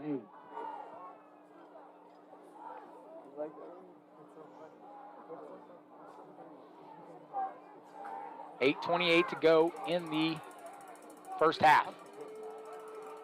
Evans sends a man in motion, takes a handoff, and it's caught. What a nice catch there. A one-handed catch by number 12, Cooper Doucette, and he's got room to run. Might be a clipping penalty. And falls out, and Lane Steele is on it. That's going to be a fumble. We'll have to see what the penalty is. It's in the, and now we got some extracurriculars. Who is that? Might have some cheap shots going on there. Got a hat off. Guy left his flag on the field, so there's going to be a dead ball penalty. Let's see what the officials call. That first flag looked like it's in the area of a block in the back, Kyle. Yeah, and I don't know. I almost would have said a holding down there on Steele, but we'll see what they call here. They got a holding on the penalty, like you said. Not on Steele, but on... Oh, and then we got a personal foul on the Warriors. Holding on the call is declined. There's a personal foul. I heard Reese down there, so... Might have been a second guy got caught kind of thing, Kyle. Usually the Warrior players are pretty disciplined. And I think they might have, Comanche Indian might have got a cheap shot in on Reese. Yeah, I think the Warrior offense is ready to take it out on this Comanche defense here with 8:09 left to go in the half. Give it up to the D, man. That's a big turnover right there. Comanche was flexing a little bit on this D, down 21-0, had a little life there, and to come up with the second turnover of the game, that's big. 4 receivers set for the Warriors. Cole Scott behind Major Cantrell. Handoff goes to Cole Scott, bounces it to the right side of the field, and he is brought down just past the 10-yard line. On carry. Tackled by number 22. Gain of about 3 on the play will make it 2nd and 7. Gain of 3 to the 13-yard line. Getting a little chippy, Kyle. Yeah, I've heard several times down there the coach is saying, make sure we're stopping on the whistle. There's a lot of contact after the whistle here. And, first round playoff game, that's expected. Everybody's fighting for their... Definitely want to clean it up a little bit. Yeah. Don't want to get no trouble that's going to neglect you from playing next week, TJ. That's exactly right, Kyle. Cantrell takes the handoff, looking for Jamison Holland, and is off his hands on the slant route. The ball was coming hot. It's humming. We got 3rd and 7 for the Warriors with 7:23 to go in the quarter. You get one of them Jags machines, set that dude on about 90. They like to run that zone read and pull the linebackers up and hit the receiver and place in that linebacker spot. Got a man open. Cantrell drops back to pass, looking deep for Kobe Scott, and it's just overthrown. Thrown again. Wide open, too. Got to wonder, Kyle, with the sophomore quarterback making his first start, do you think he might be putting a little extra juice on that? Yeah, man, he's thrown some balls tonight that had a little bit on it. You've been doing it all year, had him wide open, just drop that thing in there a little over the shoulder, lead him a little bit, and man, you've got some playmakers on the edge. Let them go get it. Bring up 4th down, and Kobe Scott will punt for the Warriors. Back to receive is number 18, Colby Shannon, standing on his own 44-yard line. Good snap. Kobe Scott with a line drive punt. Takes a Warrior bounce. It's going to land inside of Comanche territory, down about the 48-yard line. Kind of been a stalemate so far in this second quarter. Yeah, big stop right there for Comanche. Give them credit. Stopping this Warrior O, down 21-0 here in the second quarter. 7 minutes and 6 seconds left, and come up with a stop. Have pretty good field position past midfield here, and we'll see if they can take that goose egg off the board. Bryson Evans, senior quarterback for the Indians, has a running back on each side of him. Senior receiver down the bottom is Colbert. And blitzes by Hayden Milner. He's going to hit him as he's throwing. And he hits him hard. Evans is slow getting up. Pressure applied by Hayden Milner. And I was correct, Kyle. Hayden Milner does lead the team in quarterback hurries. And he's adding to that total tonight. Man, you got to like that as defensive end. Just peel your ears back and go after somebody. There's nothing better than laying a good old lick on a quarterback. Kid's only a junior. What is he going to look like next year? Handoff goes to Butler, and he is stuffed. You're hoping he looks like that down there. He's pretty solid. I wonder what goes on in that household. If he can take Dad yet, I don't know. Hayden's a pretty respectful young man and a smart kid. So I don't know if he's that, I don't know if he's that unintelligent, I'll say, to challenge Daddy. 3rd and long for the visiting team. Send a man in motion. Evans looking to pass over the middle, and it's incomplete. Cooper Doucette lets it slip through his hands, and the Warrior defense has a good stop. Even though the Comanche had good field position, they're able to hold them to no first downs on that drive and make them punt at midfield. Lucky that ball wasn't picked there. It was tipped, had 3 Warrior defenders standing right there, right where the ball fell. Any pass over the middle is likely to have a tip drill performed on it. Lane Steele already with a punt return for a touchdown, back to receive. Pressure applied by Red Vaughn. They're going to get away from that. A high punt takes a Comanche bounce inside the 20 down to the 19, and the Warriors will take over. And we'll see if this Warrior offense can get going in this second quarter. Yeah, like you said, kind of been stagnant here the last couple drives.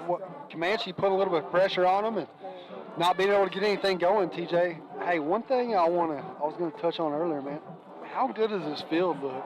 First round of the playoffs. Usually it's about tan right now. Grass is dead, but they top dressed this thing earlier in the year, man. This field is looking great for the first round of the playoffs. Oh, yeah, and the stencil work that they did, the Warriors coach's staff was out here before it rained the other night and put the end zone W's in. Looks really good. They did a great job. Cantrell run the option with Cole Scott. He's going to try to bounce to the outside. He's got room to run. He's at the 20, and he's pushed out of bounds by number 9, Logan Bain. And not before he gets a first down right around the 31-yard line. Good blocking right there on the edge. Kobe Scott holding the defender off, was able to pick up an extra 5 yards right there past him. Big first down pickup right here for the Warriors. Kobe Scott, a violent blocker at that wide receiver position. 5:56 to go in the first half, and Cantrell again. Cantrell's hard count, pretty deceptive. He gets Colton West to jump off sides. 5-yard penalty. Move it up to the 36 and give the Warriors 1st and 5. 1st and 5 from the 36. What are they going to run right here? I'm saying some little slant over the middle. They've had guys open. Comanche's sitting in what appears to be a cover 1 and man up on their receivers. You got Hendricks one-on-one on the top. Yeah, with all the field there. You got to like that. But he's also being covered by, can't see the number there. Let's see what they do here. They hand it off to Cole Scott. He's cutting back up the middle. Now he's going to cut back to this side. Makes a guy miss. Yeah, he's at the 45, spins off of Logan Bain before being brought down. And number 3, Colton Newton with an extra shove there. Cole Scott, you got to like Cole Scott's maturity there to not react after that. Yeah, especially after a big pickup on first down and 5, was able to draw them all sides, have half the distance for a first down there, and was able to pick up a pretty big gain. Give credit to him, be able to slack off there. Well, I don't think number 3. Not doing something crazy. Yeah, I don't think number 3 would want to mess with Cole Scott in a parking lot anyway. Cole Scott takes the handoff and runs it up the middle. 11-yard gain on the play gives the Warriors another first down. Close to his average, averaging 12.4 yards to carry. Picks up 11 on first down right there. Warriors on the move. Cole Scott built like a little brick house. I don't know if you want to. It's easy to do all that talking and pushing and shoving on the football field, but with pads on. Take those pads off and see what happens. 1st and 10 from the 41-yard line. Jet sweep to Lane Steele. He runs a guy over. 22. Devin McCarty is able. Now there's another penalty. The refs are trying to get this game under control. It's getting it's getting more chippy than it was earlier. You get absolutely bulldozed like you did right there. It might get a little chippy, man. Let's see what happens here. Kobe Scott might have been trying to stick up for his teammate and might have got, again, a case where the second guy gets caught. We'll see what the officials decide.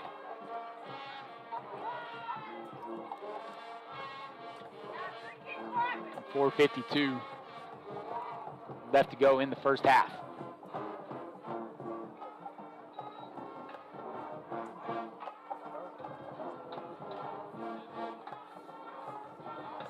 They call it on Comanche. That'll give the Warriors 15 yards on the play. Gotta wonder what Coach Beller's telling these officials right here. Moves the ball down to the 17-yard line.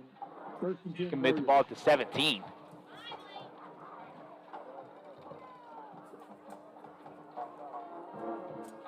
Washington's looking to strike here. They bring Cade Norman in at the tailback position.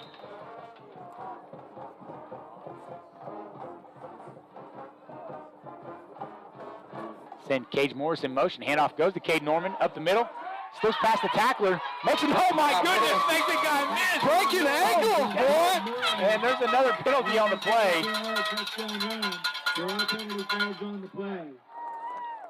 Another unsportsmanlike penalty call on Comanche. With the touchdown run, 17-yard Cade Norman touchdown. Was that on the same run. guy? Not sure. But, man, Cade Norman showed off a little bit of some moves there, Kyle. A little sauce on that. Yeah, they got a little in and out step, slide step for the 17-yard touchdown run. Put the Warriors up 27-0. Cha-cha slide TikTok later on. In for the extra point is number 14, senior kicker, Sam Hegeman.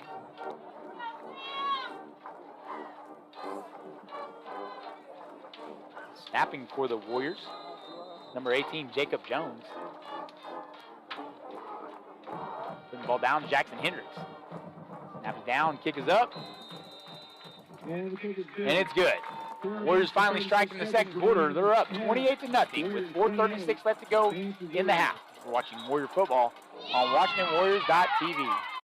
Dr. Matt Dieselhorst at Dieselhorst Sports and Orthopedics can help you get game day ready. Dr. Dieselhorst works with athletes of all ages, taking a coordinated approach to accelerate return to play and maximize athletic performance. His work with pros in sports training, injury prevention, bracing, functional rehabilitation, and imaging works seamlessly with his medical and surgical expertise. Get started by going to Dieselhorst Sports and Orthopedics. Let Dr. Matt Dieselhorst get you back on the field, backing all Oklahoma athletes on the field and off.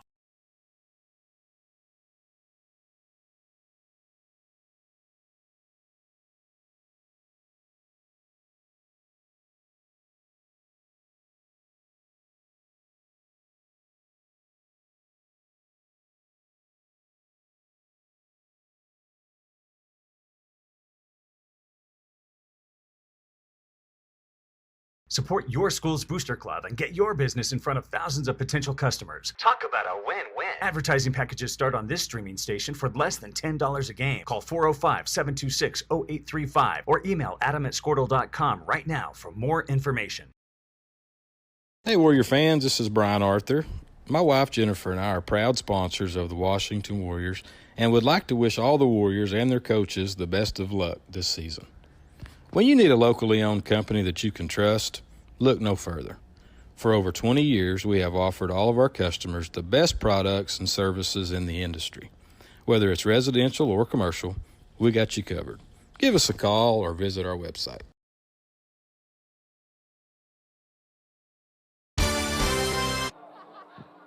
All right, Kyle, we have a kickoff from from the Comanche 30-yard line because of 3 straight unsportsmanlike conduct penalties. What do you do here? You onside kick it, right? I'm not a rocket scientist, but I think they're kick a field goal or onside it right here. Oh, you're definitely onsiding it. Like and they have, of course, Comanche's anticipating that. They have 7 guys on the line there. Onside, or I guess pooch kick, and it's recovered at the 5-yard line. Hey, TJ, got some scores from Class 2A right here. Marlowe's up 49-0 second quarter on Purcell. Holy cow. Jones up 14-0 against Luther. That game's That game's in the second. That's the team that game. The winner of that game will be who the Warriors would play if they win tonight. Next week. Got Victory Christian at Adair. Victory Christian's up 28-0. Davis and CCS tight ball game there, 14-7 in the first. That'd be a one to watch there, CCS. Beggs up 30-0 against Sequoia. That game's in the second. And OCS 0-0 against Elmore. Not sure if that game's been updated yet. Yeah, fumble looked like. Saw a beanbag come out. Comanche able to recover that. It'd be second down and 10. 4:24 to go. Kyle, that Victory Christian team, that's a team that kind of came out of nowhere this year. They smoked Metro Christian. And then they beat Beggs for the district title last week in a close ball game that I know our coaches went down and watched last Saturday. And so that's going to be a team that the Warriors are going to have to watch out for going forward. Pressure by the Warriors. Going to be close to a safety. We'll see what the officials call it. They have him down at the 2, but man, the Warrior defense came in flying. Big play right there, but going back to some 2A scores, TJ, Metro Christian, that game is at half, 20-7. Metro's up against Sperry. That's one team that we talked about that's not in the top 10 that, is a team to definitely look for this year, TJ. They're back-to-back state champions, and so part of me watching them as their season unfolded, to me it made me feel like they might have kind of tanked a few games. Yeah, tanked to get to a better playoff position.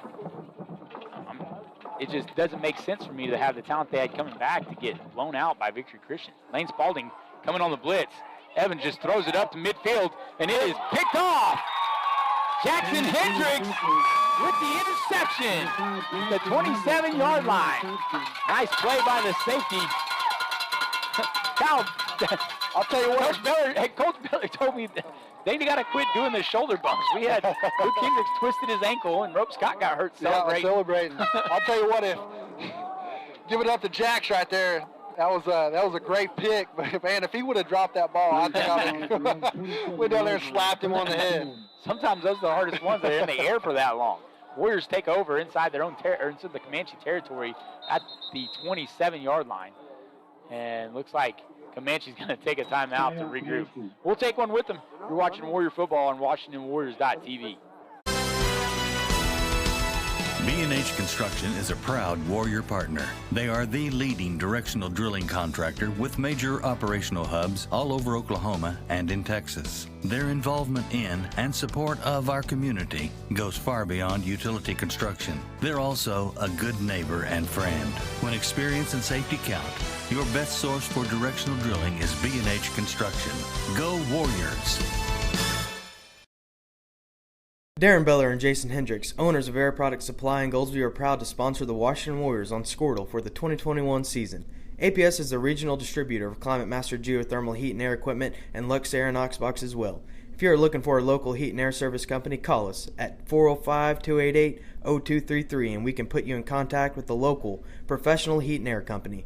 All the employees of APS want to wish Coach Brad Beller and the rest of the Warriors and coaching staff the best of luck this football season. Go Warriors! Welcome back to Reed Field. TJ Scholes here with Kyle Harris.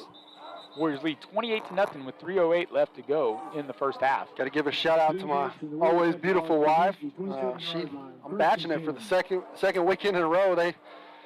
She took her and her sister took her dad. They're going up to see the Field of Dreams this week, so that's they're cool. watching tonight. First and 10 for the Warriors.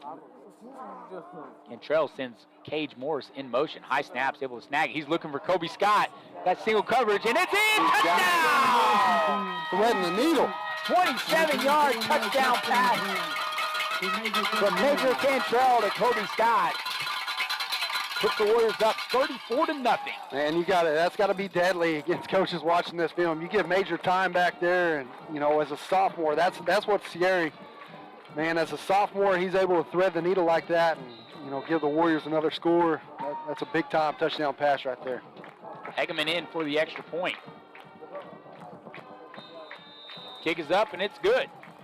3:02 left to go in the first half. Warriors lead 35-0. Watching Warrior football on WashingtonWarriors.tv. It's no secret Pioneer Cellular cares about the students of our communities because we're in your communities with more retail locations than any other carrier in Western Oklahoma. It's no secret that we provide opportunities for students to learn remotely with distance learning plans and MiFi devices. We also help these schools live stream their games so family members across the country don't miss the action. We sponsor schools and colleges because your children deserve the best. Pioneer Cellular. It's no secret.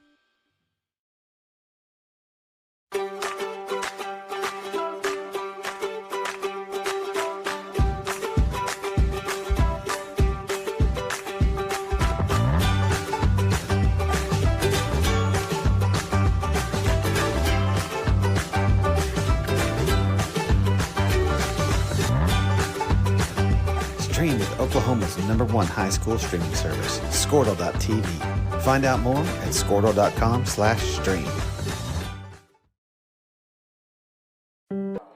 Welcome back to Reed Field. TJ Scholes here with Kyle Harris. 3:02 left to go in the first half, and your Washington Warriors lead 35-0. Second kick, freshman Mason Thomas kicks it over the head to number 18, Colby Shannon. He makes a defender miss, and now is tackled around the 33-yard line. Looked like Tanner Olson and Hudson Howard were able to grab a hold of the back of his jersey, along with number 4, Cole Beller in the mix, and Case Taylor. TJ, let's talk about our sponsors, man. Appreciate all our sponsors out there that's given to this stream this year, and we're always looking for more. Give the school credit. This game probably wouldn't be televised if it wasn't for the school and our sponsors tonight. So that's one thing. The playoffs, we're going to keep it going. And time in formation. Evans keeps it on the handoff, and Luke Hendricks! Luke Hendricks showing some physicality from his safety position. Smokes the quarterback at the 30-yard line.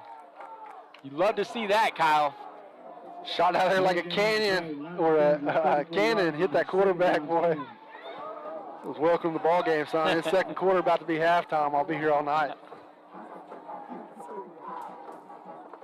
No gain on the play makes it 2nd and 10. Like you were mentioning, Kyle, we have people buying those fly-in ads on the corner of the screen, as you see, and then the commercials. That's helping us negate some of the costs that it has to run these streams. We got basketball season coming up. We're going to try to stream as many of those as we can, so lots of opportunities for advertising. Evans looking over the middle of the field, and there's Luke Hendricks again, breaking up that pass that it's intended for number 12, Cooper Doucette. Hendricks playing with the edge tonight. You saw him getting chippy with the Comanche defensive backs who were talking trash when they were down 21-0. And you can see Luke showing the 2-1 fingers the entire time. Down 2-1, guys. You're down 2-1. Now he's taking it out on him on the defensive side of the ball. 3rd and 10 for Comanche with 1:56 to go in the half. Evans gets his running back situated. Sends a man in motion. Uh-oh. And he got a blitz coming, able to escape it. And now he's looking to run, and he is tackled by Ben Vaughn.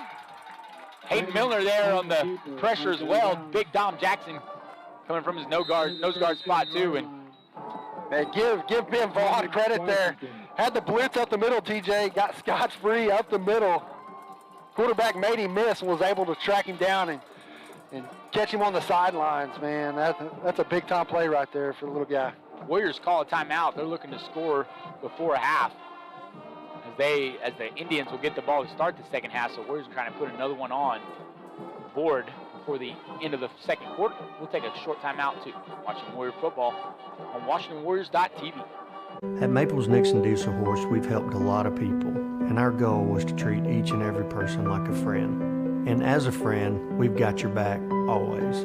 We understand what you're going through. Being lawyers is what we do, but it's not all that we are. We care. We'll stand beside you throughout the entire legal process, not just as lawyers, but as your friends. We are Maples Nixon Diesel Horse, and we are here to help. Welcome back to Reed Field. Kyle will have our weekly halftime show brought to you by students Jesse Carey and Dakota Barker, where they'll talk some local college and NFL football. You guys haven't heard them. They've been good, pretty man. good. I've got a lot of comments the last couple of weeks.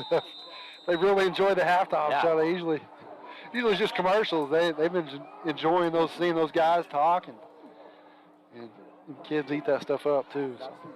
Lane Steele at his own 35, set to receive the punt, and they're going to fake it, and they're looking to pass it to Colbert. He's got open, and he drops it off his shoulder pads. Butterfingers. Luke Hendricks bit on the rush. It looked like he was coming up, and then he sprinted back, and fortunate enough to have Colbert drop that pass on that I fourth thought down for sure play. the way Colbert was been tonight, he was going to catch that ball. That would have been 1st down and 10. A little trickery right there for the Comanche Indians, but fell short, and not a good sign for Comanche here, giving the Warriors the ball on their side of the field. 37-yard line is where the Warriors will take over. They come out in their spread formation. Cantrell fakes the snap, or fakes the handoff, looking for Kobe Scott. He's got him open. He's at the 5. Is he in? Touchdown! 37-yard touchdown strike to Kobe Scott. He's able to dive over not the pylon, what's the goal line, Kyle? The goal line, like the big pylon. The pylon is on the goal line. Right. He did fumble the ball, but it was caused by the ground, so fortunately he is able to hold on as he came down. Great effort there by Kobe Scott for his 2nd touchdown of the night. About 4 seconds there, well-burned timeout. Warriors up 41-0, looking to go up 42-0. Kick is up, and it's good. A minute and a half left to go. Warriors lead 42-0. Watching Warrior football on WashingtonWarriors.tv.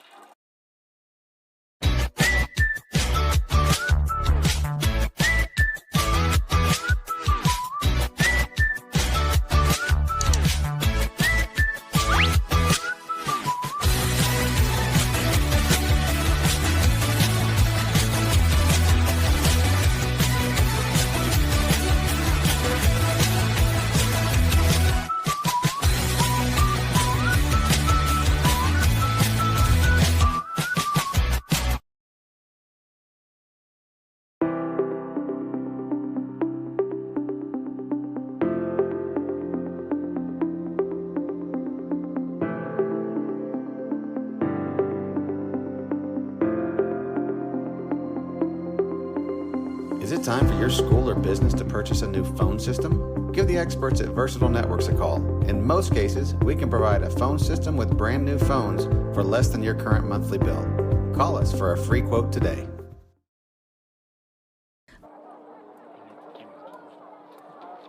Welcome back to Reed Field. Warriors lead 42-0 with 1 minute and 25 seconds left to go in the first half. Mason Thomas set to kick. Back to receive is number 18, Kobe Shannon. Shannon runs it up the right sideline, getting chased by Hudson Howard. Makes a missed fumble. Oh, he's able to recover it. The Warriors, or excuse me, Comanche will take over inside there, right outside their 20-yard line.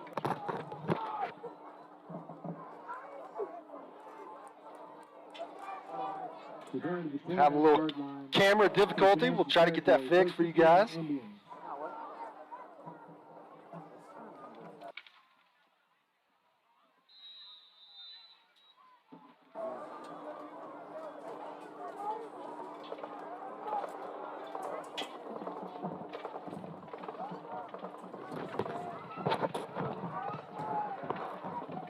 First and 10 for the Indians, 1:17 to go. Evans takes the snap, pitches it to Shannon. He's got room to run up the right side. He's got to make Ben Vaughn miss, but Ben Vaughn's able to push him out of bounds after an 8-yard gain. Going back with a little trickery there, a little reverse. Was able to pick up decent yards there on first down, bring up second and about 3.5 here for the Comanche Indians. But I wonder what their thought process is on this drive. They only have one timeout left. They will get the ball to start the second half, so might play it pretty conservative.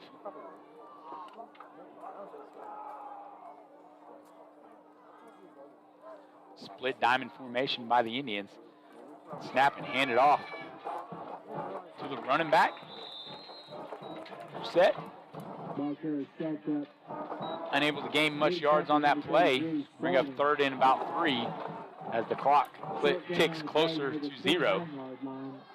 18 seconds on the game clock. Yeah, kind of a tough situation right here, being down 42-0, but you do get the ball first coming back out in the second half, so most of the time you'd like to try to score here, but man, down 42-0, you might just take it in and see what happens. The Indians do call a timeout with 5 seconds to go. Interesting call here, Kyle. I'm not sure why they would call a timeout with 5 seconds to go on 3rd and 2, since, I guess I really don't know. I'm not sure what you have left in that playbook. You've already ran about 3 trick plays tonight. There's probably not left much more there at the back. I guess I would understand it if you were in better field position, but they're in the Warriors side of the field. And you'd hate to get the ball turned over here and give the Warriors a chance to score again. I guess maybe the only thing you can think of is that they're going to try to throw it deep and maybe get a pass interference penalty, but the Warrior secondary has shown the propensity to come up with interceptions already, with 1 tonight by Jackson Hendricks. A bunch of them against Holdenville earlier in the year. So we'll see what the Comanche Indians have turnover right here. Not sure if it's going to be a fumble or a pick, but I'm calling one.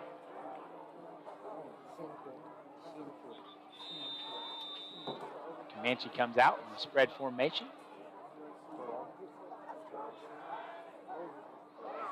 They send a man on the jet sweep, and they're running the reverse again, and a pitch to the quarterback, and he is sacked by Hayden Milner in the half. Hayden says, "Thank you for running the play. I'll add to my sack total for the year." And the Warriors go into halftime leading 42-0. You're watching Warrior football on WashingtonWarriors.tv. When we come back, we'll have Dakota Barker and Jesse Carey with their halftime show. Allegiant Marketing Group produces inbound lead generation for our clients through integrated traditional and digital campaigns. We continuously develop new strategies, tactics, and productive efficiencies so you can reach your target market and get a measurable return on investment. This fast-paced world demands for your products and services to be presented at the moment your buyers need them. Targeted and innovative marketing creates your success. Call Game day state competition. Third division begins at 11:30 with the Warriors performing at 12:30. Tonight they are performing their game day routine. We hope that you'll come out and support them tomorrow. Tickets will only be sold online on the OSSAA website. Take it away, girls.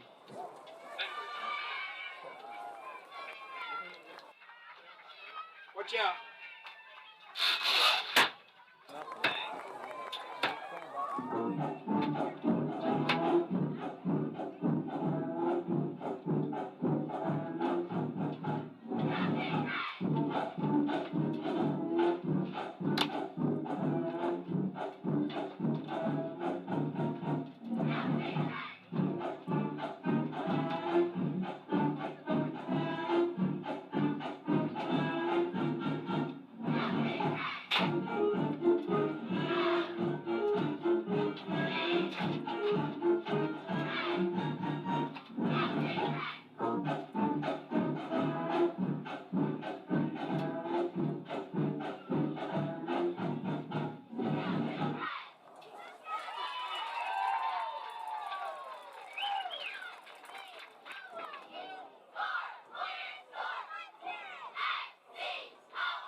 Good luck tomorrow, ladies. Want to wish the lady cheerleaders luck tomorrow as they compete in game day state at Moore High School. When we get back, we'll have Dakota Barker and Jesse Carey with their halftime show. Watching Warrior football on WashingtonWarriors.tv. MG Today, your marketing partner.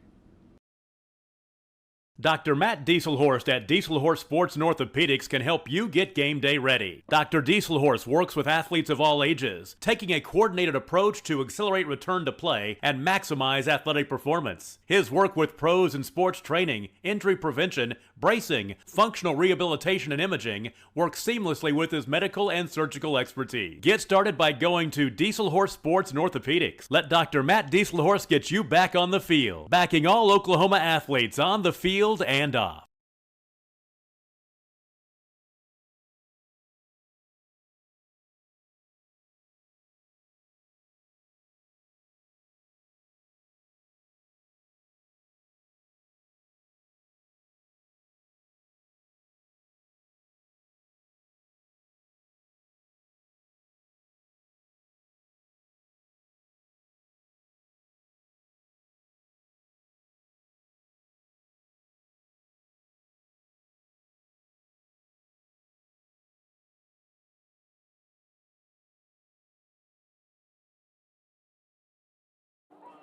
Welcome back to Reed Field. I'm Jesse Carey, joined with Dakota Barker here with a little halftime show. And Dakota, let's talk about OU.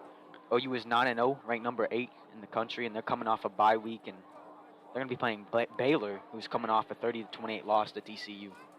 Yeah, and honestly, these 3 weeks is when OU can really prove themselves to the college football committee, because obviously they haven't proven themselves enough. I mean, with that 8 seed not changing, so I mean, big game. Big controversial, considering, there's teams above us that have 1 loss. And, then we look at the other side of Oklahoma. We have OSU, and they're 8-1, and they're number 10 in the country. And they play TCU, a team that beat Baylor. And TCU's only 4-5. But they kind of have a big say in the Big 12 championship game, because if they can knock off Baylor, maybe they could knock off OSU, and that would really shake things up if OSU and Baylor lost to a TCU team late in the season. Yeah, it's definitely going to come down to Baylor and OSU fighting for that second spot in the conference championship. Because OU at 9-0, they've been scrappy and they've had to fight for their wins. But when they've been 9-0, they've proven themselves that they can win when it gets scrappy, and they're able to keep on winning. And now they have a 9-0 record. They can lose a game, maybe 2, to see what Baylor does in their final games. Who knows if Baylor's going to be able to win out? And OU is going to play Iowa State. Is going to play Baylor, Iowa State, then OSU. And, kind of a difficult task for an Oklahoma team at the end of the year. And, like I said, they can probably afford to lose a game or 2 and still make it to the Big 12 championship. Yeah, but if their sights are set on not only the Big 12 championship, but the national championship, they can't afford to lose any of these 3 games. Yeah, I think it has to be a win out for Oklahoma. Obviously, we saw 3 of Lincoln Riley's 1-loss Oklahoma teams get into the national championship playoff. They didn't win a single game, but they were able to get there with 1 loss in their record, and we'll see if maybe that could happen. I don't see it with the way they're treating Oklahoma this season.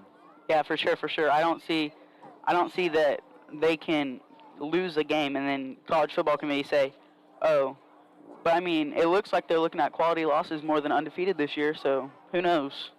And they're always going to be riding the SEC. They're always going to be saying, okay, Alabama's got a loss. Maybe they. A few years ago, remember, they got in. They didn't even win their championship game in the SEC. They lost to Georgia, and they still got in as the 4th seed. So it's going to be kind of interesting to see how the playoff falls as we get closer to the end here. Yeah, and if Alabama loses to Georgia in that conference championship, I don't see them getting in the top 4 with those 2 losses, one to an unranked A&M team. And it's gonna be interesting to see how they play it out. Obviously, the way they've picked teams the last few years, that's kind of confused me. I didn't think some teams deserved to be there, specifically Alabama a few times, but Alabama, has made it a few times that I didn't, think they should be. But let's talk about the NFL. The Dallas Cowboys lost to the Broncos 30-16. The Broncos started the year 3-0 against teams who were 0-9, and everyone thought they were this good team since that they've gone 2-4. So it was the competition they were playing while the record was so good. And in my opinion, I don't think the Cowboys came to play. You know, Dak arguably had one of his worst games of his career. You know, the stats wouldn't say that, but he didn't look very good. And I mean, he was coming off that injury, and I could definitely see it kind of affecting him throughout that game. Oh, for sure. I can see if he wasn't injured, who knows, but it was not his best game. Cowboys definitely not their best game. And now we talk about, you know, Stephon Diggs' brother Trayvon Diggs' brother Stephon Diggs, who's a all-pro wide receiver, and Trayvon Diggs making his name as a cornerback in the NFL. And we saw, you know, we've seen him 6 interceptions in 6 straight games. He's probably going to break the interception record. It might be tight, but who knows? But we've seen him get exposed now. Obviously, he's going to be all-pro this year, and he's maybe has a chance at the MVP as a cornerback. But the Broncos attacked him because with Trayvon Diggs, he goes for the big play. He goes for the interception, and wide receivers can use that to their advantage. Yeah, and the Broncos saw that, and they exposed him, and that was a big part of their win in that game. For sure, and when you have these really good cornerbacks like Jair Alexander and all the type of players like that, and players just don't target the guy that they're covering. They don't target him. They go to the other side of the field. With Trayvon Diggs, the Broncos did something that no team has done this year and just target him. They said, you're going to be aggressive, we're going to be aggressive right back. Try to stop this. For sure, throw the ball at him. That's like, you know, sometimes we'll see teams will run the ball at their best D lineman to say, all right, we're going to run at you and see what you can do. And to me, that was very impressive by the Broncos. You know, they started 3-0. They've gone 2-4 the last 6, and I think that's a big win for them. Maybe they can get back on track. And just in the NFL, we saw a lot of teams not play very well. We saw the Bills not play very well and lose, and we saw the Ravens not play very well. And kind of weird to see some of those top-heavy teams in the AFC just not looking as strong as they did last year. Yeah, the Bills upset by Jacksonville. That was not a great game, obviously. I mean, they lost, and they have one of the best records in the AFC, but now I don't know if they'll win the AFC. I mean, they're a good team, but who knows? Yeah, with the Bills, a lot of people pick them to win the AFC. I could definitely see it happening, but with the Bills, they're a big play team that can beat you over the top, but I worry about their offensive line. Their defensive line has improved over the last few seasons. That was the issue with the team that they had last year. They couldn't get pressure on anyone, but now they can generate the pressure, but they can't protect the quarterback. And we'll see how it plays out for the Bills. And this has been your halftime show with Jesse Carey and Dakota Barker. And cut back to commercial and see if the Warriors can finish this game at the start of the second half. Support your school's booster club and get your business in front of thousands of potential customers. Talk about a win-win. Advertising packages start on this streaming station for less than $10 a game. Call 405-726-0835 or email adam@squirtle.com right now for more information. Hey, Warrior fans, this is Brian Arthur. My wife Jennifer and I are proud sponsors of the Washington Warriors and would like to wish all the Warriors and their coaches the best of luck this season. When you need a locally owned company that you can trust, look no further. For over 20 years, we have offered all of our customers the best products and services in the industry. Whether it's residential or commercial, we got you covered. Give us a call or visit our website.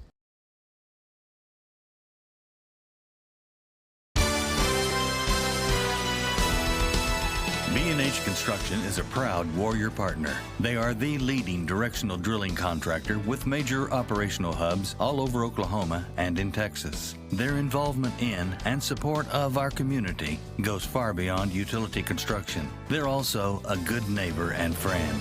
When experience and safety count, your best source for directional drilling is B&H Construction. Go Warriors! Darren Beller and Jason Hendricks, owners of Air Product Supply in Goldsview, are proud to sponsor the Washington Warriors on Squirtle for the 2021 season. APS is the regional distributor of Climate Master geothermal heat and air equipment and Lux Air and Oxbox as well. If you are looking for a local heat and air service company, call us at 405-288-0233 and we can put you in contact with the local professional heat and air company.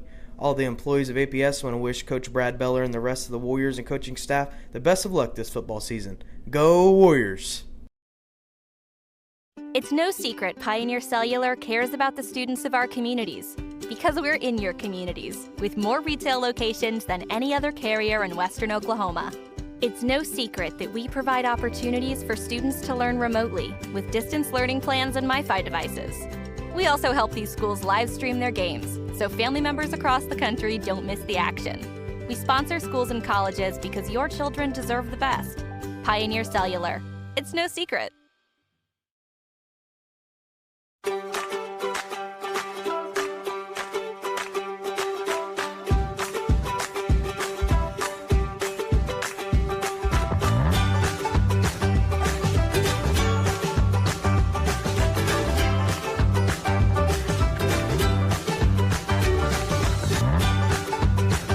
Stream with Oklahoma's #1 high school streaming service, Squirtle.tv. Find out more at squirtle.com/stream. At Maples Nixon Diesel Horse, we've helped a lot of people, and our goal was to treat each and every person like a friend. And as a friend, we've got your back always. We understand what you're going through. Being lawyers is what we do, but it's not all that we are. We care. We'll stand beside you throughout the entire legal process, not just as lawyers, but as your friends. We are Maples Nixon Diesel Horse, and we are here to help.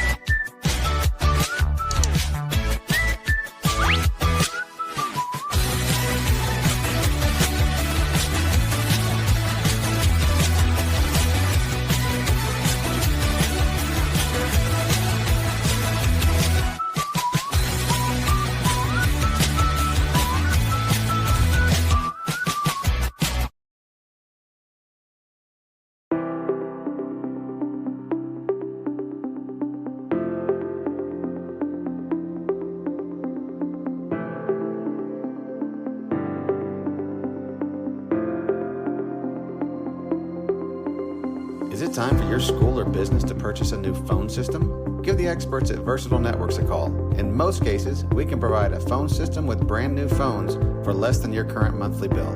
Call us for a free quote today. Allegiant Marketing Group produces inbound lead generation for our clients through integrated traditional and digital campaigns. We continuously develop new strategies, tactics, and productive efficiencies so you can reach your target market and get a measurable return on investment. This fast-paced world demands for your products and services to be presented at the moment your buyers need them. Targeted and innovative marketing creates your success. Call AMG today, your marketing partner. Dr. Matt Dieselhorst at Dieselhorst Sports and Orthopedics can help you get game day ready. Dr. Dieselhorst works with athletes of all ages, taking a coordinated approach to accelerate return to play and maximize athletic performance. His work with pros in sports training, injury prevention, bracing, functional rehabilitation, and imaging works seamlessly with his medical and surgical expertise. Get started by going to Dieselhorst Sports and Orthopedics. Let Dr. Matt Dieselhorst get you back on the field, backing all Oklahoma athletes on the field and off. Support your school's booster club and get your business in front of thousands of potential customers. Talk about a win-win. Advertising packages start on this streaming station for less than $10 a game. Call 405-726-0835 or email adam@squirtle.com right now for more information. Hey, Warrior fans, this is Brian Arthur. My wife Jennifer and I are proud sponsors of the Washington Warriors and would like to wish all the Warriors and their coaches the best of luck this season. When you need a locally owned company that you can trust, look no further. For over 20 years, we have offered all of our customers the best products and services in the industry. Whether it's residential or commercial, we got you covered. Give us a call or visit our website.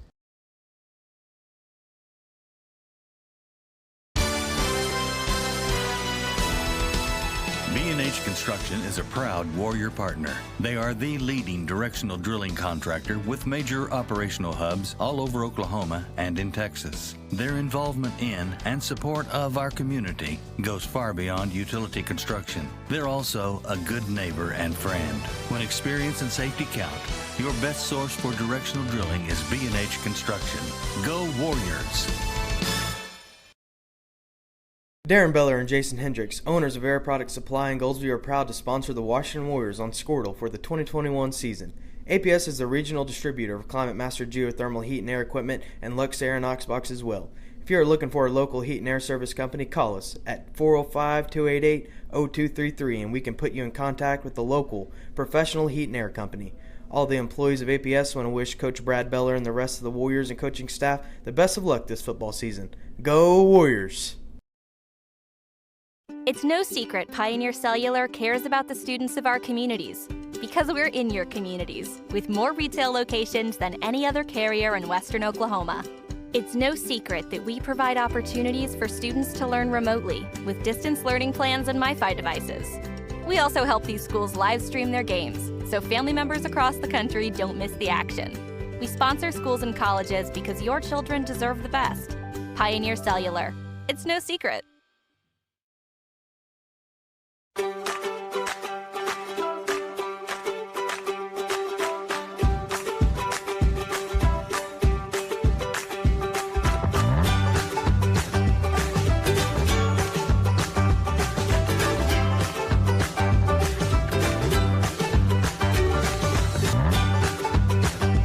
Stream with Oklahoma's #1 high school streaming service, Squirtle.tv. Find out more at squirtle.com/stream.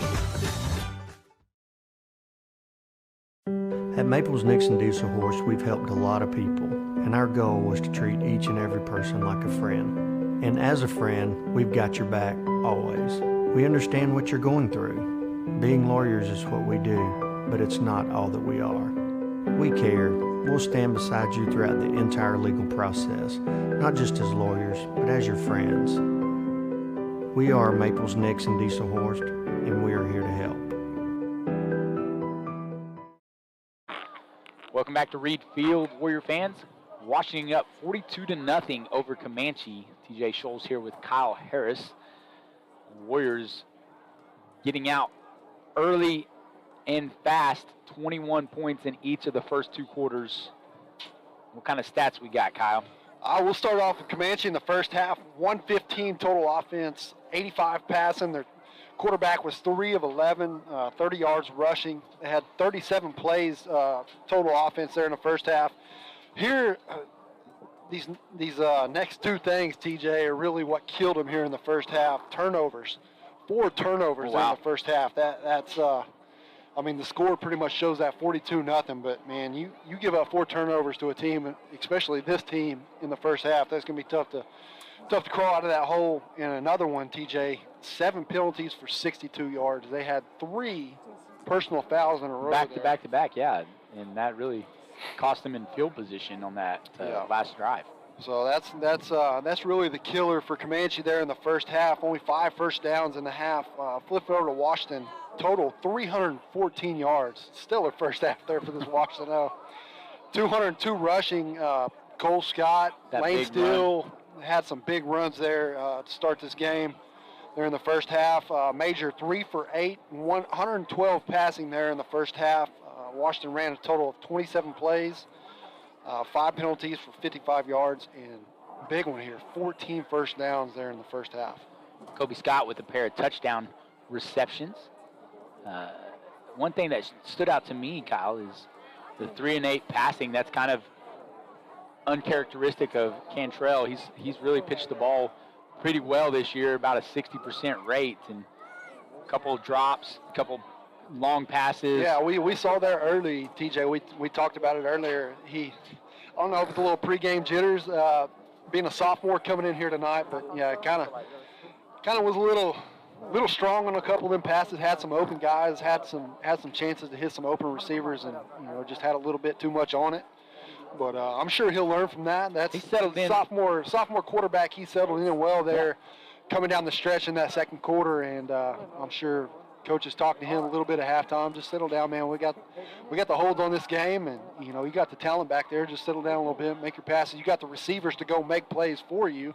That's the biggest thing, TJ. He's got the guys out there to be able to just throw the ball up, go make plays for him. So we get settled in here. This is only first round of the playoffs, and Warriors up 42-0 here. Got to get the second half kicked off. Yeah, one of the things that I'm going to look out for in this second half, as you mentioned, there's 3 unsportsmanlike conduct penalties in a row, but Comanche had 4 in the second quarter alone, and so you mentioned it earlier about the Warriors having to stay disciplined in what they do because if the score upholds, the Warriors will be playing next week. You do not need a player being suspended for a game. We saw that a couple of years ago where a player got suspended, and he was really just trying to calm his own teammate down, and got kicked out of the game and cost him a chance to play in the next game. And so you don't need to overreact or react to anything that the opposing team is doing. Just stay disciplined, and Coach Beller and his coaching staff does a good job of making sure these guys keep their minds right. Yeah, and you got to know at halftime that what we just talked about was probably mentioned the whole time. You know, a game right now is 42-0, has a high potential to get. I mean, it's already been chippy to maybe get out of hand here in the second half. Right. And, one of those personal fouls, as I was walking down through here at halftime, you could hear the fans talking. One of the Washington Warriors players, a Comanche player, grabbed a handful of something you don't want grabbed, and that's what caused the personal foul. So you see, the Warriors are going to have to, and the Warriors did a good job of being disciplined. I don't know if I could handle, a strong grip on certain parts of the body as well as the Warriors did, and stay disciplined as we get ready for the second half kickoff. Warriors lead 42-0. If they win, they will host next week here at Reed Field.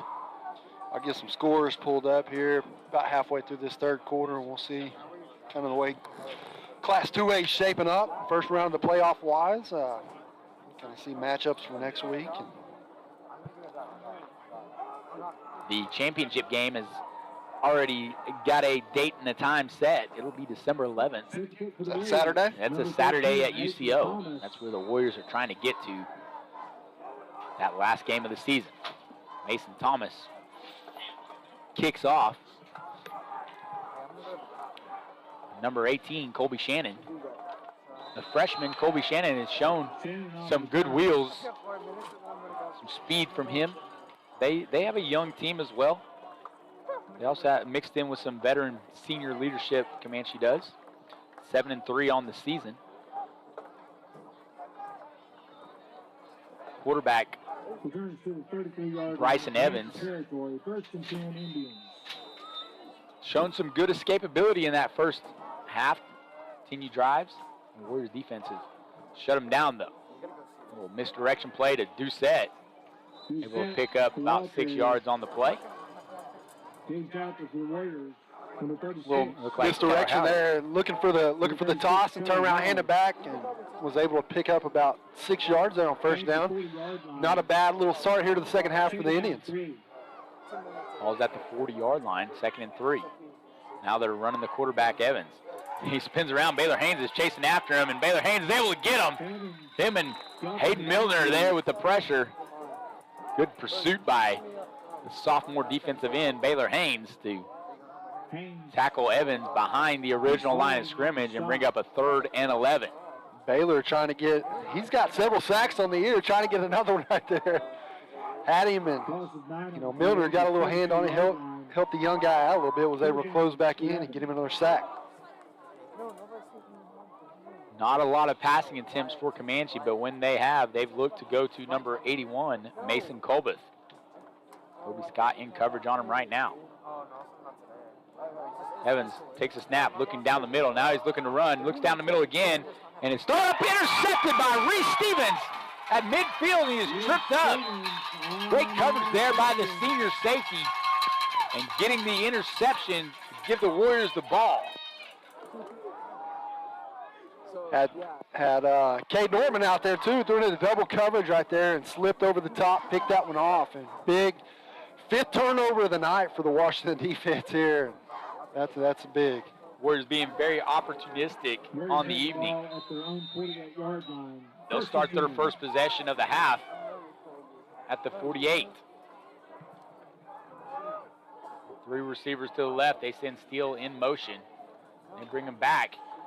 Cantrell's looking deep. He underthrows Cage Morris. He had a couple options there. Yeah, I thought he was going to check down to Steele, Steele right there, but he saw something different. Kind of underthrew it just a tad, and reset here on second down.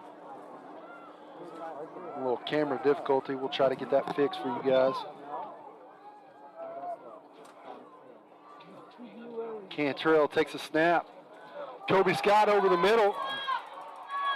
Take it up the side. Big pickup there on first down. About a 15-yard gain for a Warrior first down.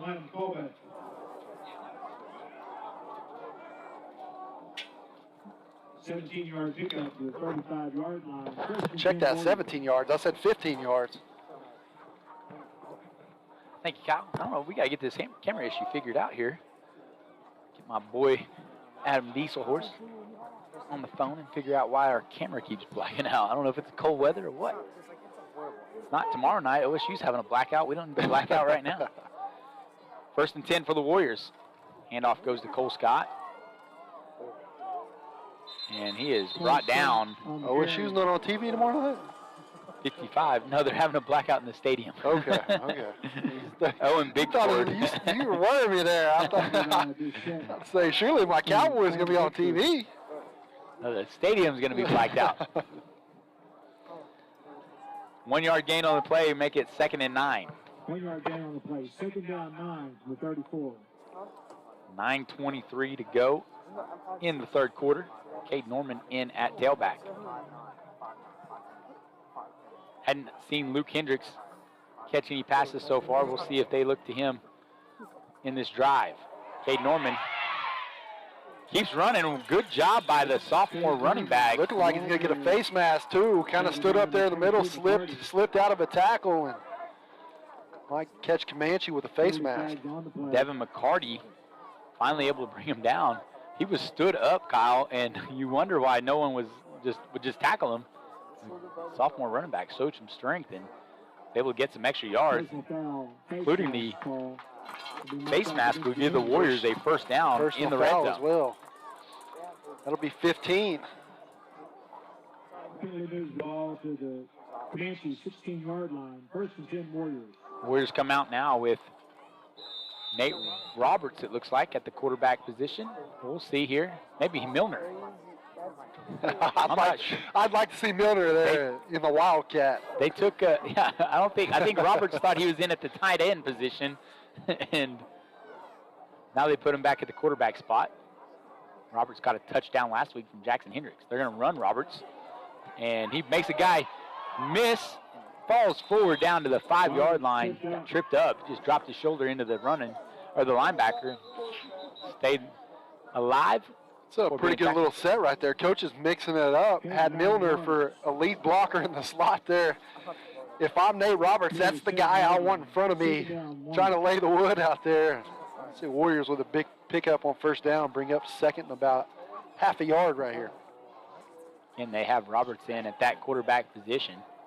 Roberts does have a pretty good arm, so he is a run threat option. Run pass threat option. Roberts in the middle of the line, stacked up there. Short gain on the play will give the Warriors a first and goal at around the 5-yard line. To the 5-yard line. First and goal from the 5.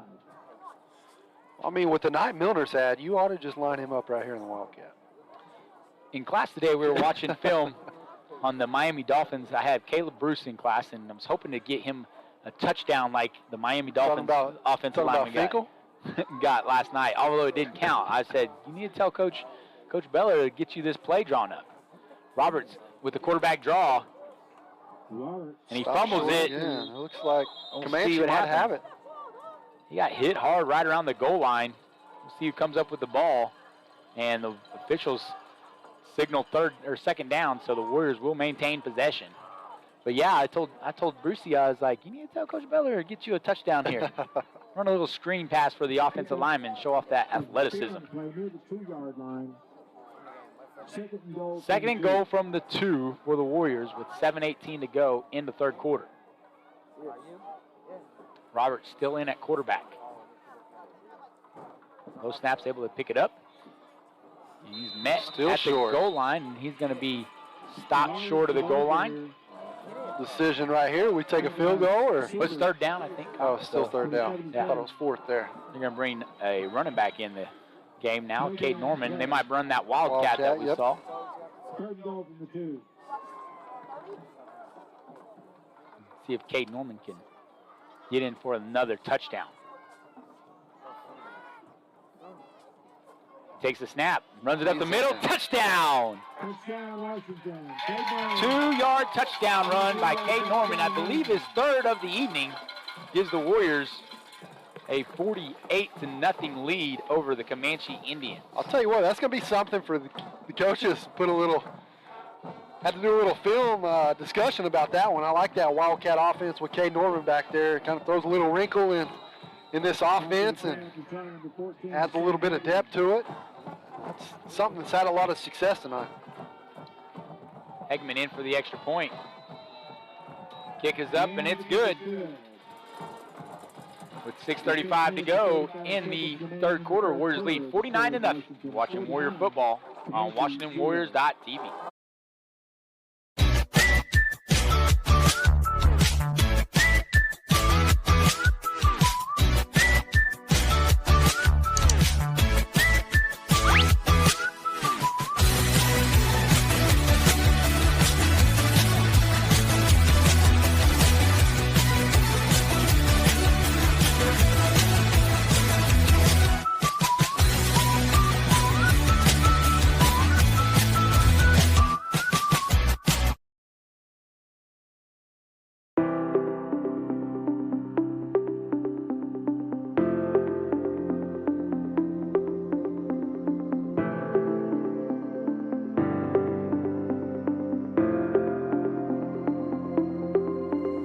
Is it time for your school or business to purchase a new phone system? Give the experts at Versatile Networks a call.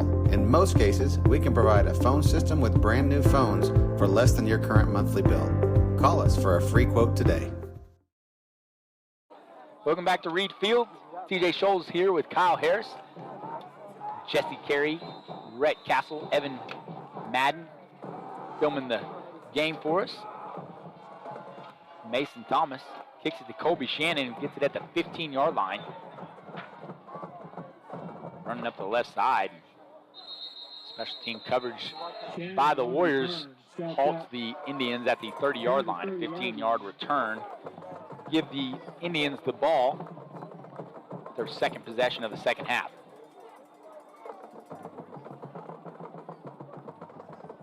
The line is scheduled to be the 31-yard line in Indian territory. 1st and 10. Bryson Evans in at quarterback for the Indians. Dual threat quarterback for Comanche. And had a whole lot of success on the ground so far. Sends Shannon in motion. Looks to the left, now back to the right. Now he's going to run it. Design quarterback draw, and Rhett Vaughn there to sniff it out, push Evans out of bounds at the 2-yard line. The officials winding the clock, keeping it going. This game out of hand here in the third quarter.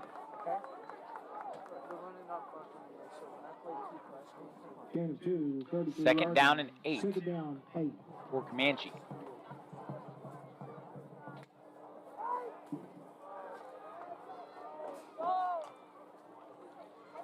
Handoff goes to Doucette. And physical play by the Warrior defensive line and linebackers stops him after only a gain of 2. Lane Spalding, Dom Jackson in there in the mix, along with Ben Vaughn. Warriors bring in new defensive linemen, keeping their linemen fresh. Nate Roberts and Baylor Haynes, Dom Jackson at the nose guard position. Evans takes the snap, pitches it to Oliver. Oliver's trying to outrun Vaughn to the corner. That's not happening.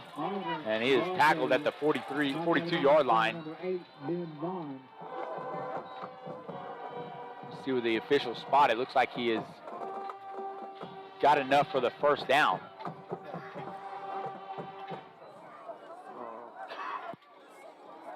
With 5 minutes to go, Comanche has the first down at the 42-yard line.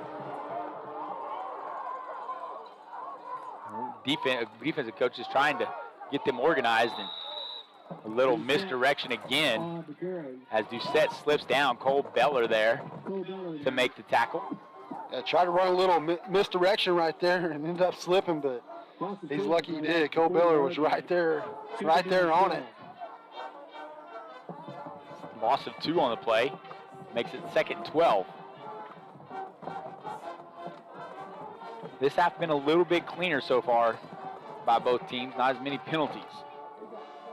Oliver looking to bounce it outside, gets there, and Jackson Hendricks is able to wrap him up. Not after he gains about 8 yards on the play, makes it 3rd and manageable for the Indians. Warriors starting to mix in some of their second team players. I was talking with Mike Spalding down there at halftime, and he said over 100 tackles made by freshman players alone this year. That's an impressive pretty stat. impressive. That's got to make Coach Beller feel good about this young bunch coming up and the exposure they're getting this year. It's got to be good for a young set of guys. Coach Beller yelling from the sideline to get his defense organized. And Evans takes it up the middle and gets another first down. Coach Beller is fired up on that sideline. Up 49-0, still coaching like it's a tight ball game. Well, that's what these guys, especially these young guys, they're going to be coached all game long, TJ, and that's what makes this bunch good. They're expected of a certain standard, and they're going to hold them to that no matter what the score is. Jake Cole showing pressure from the edge. Evans gets the outside. Ball's loose. He's able to bounce, jump back on it. TJ, we'll go to a couple scores here, try to get a few of them in. Jones and Luther. Jones up 21-7. That game's in the 3rd. Oklahoma Christian up 36-8 over Prague. Beggs up 44-7 over Sequoia. Adair. Victory Christian's up 42-0. That game's in the 3rd over Adair. Metro Christian, number 19, they're up 34-7 over Sperry. And let's see who else we got. I wish we could get that. Well, OCS. That game hasn't been. No, there it is. 30. I already said that one. Right. OCS. There's 2 of them down there at the bottom. Again, one of those teams that you haven't heard a whole lot about, kind of quietly undefeated right now. Community Christian and Davis. CCS is up 27-21 over Davis. Wow, that's a good ball game. Evans pitches it out to Oliver. He stiff arms his way, but brought down by Jackson Hendricks from behind, and Kobe Scott down to the 30. Give the Comanche Indians another first down. Had one more score I was going to read off here. Oh, Bethel and Lindsay. That game's tied at 14-14, and that game's at half. That's a 3-4 matchup a 2-3 matchup from each district, I believe. Check that. Bethel finished 3rd in our district. Not sure where Lindsay finished in their district. Handoff goes to Oliver, and he's chopped down at the line of scrimmage. Who's that, Cole Beller? Like Cole Beller, yep, that linebacker spot. Bring up 2nd and 9 for the Indians. That Prague score is interesting. OCS is giving it to them. Prague and Jones battled it out a couple weeks ago in the entertaining game. Watching that one closely, that could have been one of the teams we played. Evans throws it deep in the middle of the field, and it is caught. Looks like they got away with some holding there. Jake Coles had a chance to get to the quarterback, and the lineman had a handful of his jersey. Yeah, gave Evans enough time to complete the pass to Shannon down around the 1-yard line. That's one thing. Being up 49-0, you're probably not going to get those calls, DJ, at this point in the game. Diamond formation. Handoff goes to Tucker Oliver, and he's in for the touchdown. That is the first touchdown the Warriors have given up in a long time. Makes the score 49-6.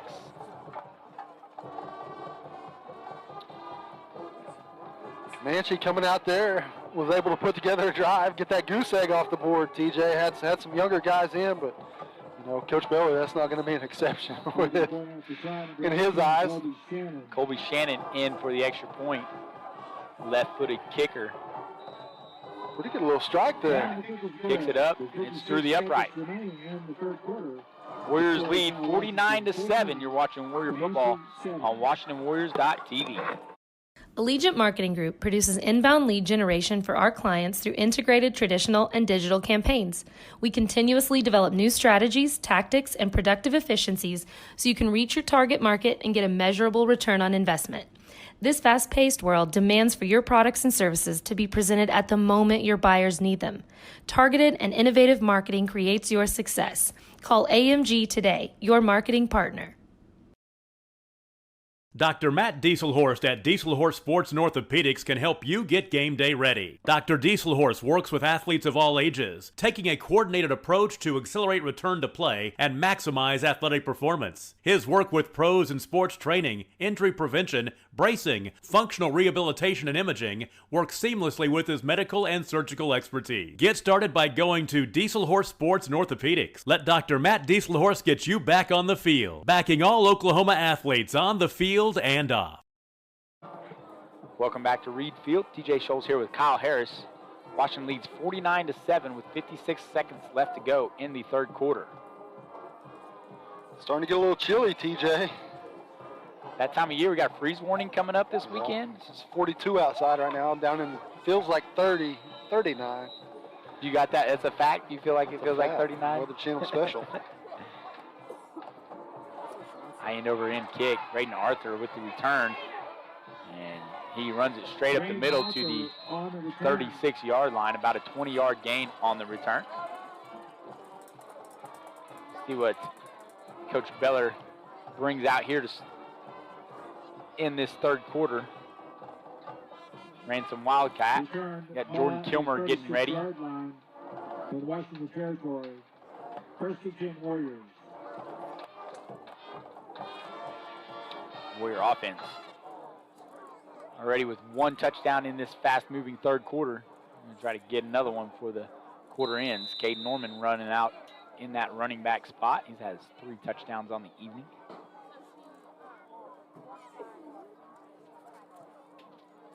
Handoff goes to Caden Norman. And now he's looking for room to run on the outside. Oh, he's tripped up. He hit that hole right there with authority. Logan Bain saves the touchdown possibly. He took a hit and got popped around a little bit and was able to catch his feet. He gets to that second level, man, he's deadly. Run's good for a first down. Now Jax Hendricks and Jamison Holland in at the slot receiver positions. 20 seconds left to go in the third. Send Hendricks in motion, hand it off to Cade Norman. Patiently runs through a hole, only able to pick up a couple yards on the play. And that's probably going to do it for the quarter. Fourth quarter coming up here at Reed Field. Washington leads 49-7. Watching Warrior football on WashingtonWarriors.tv.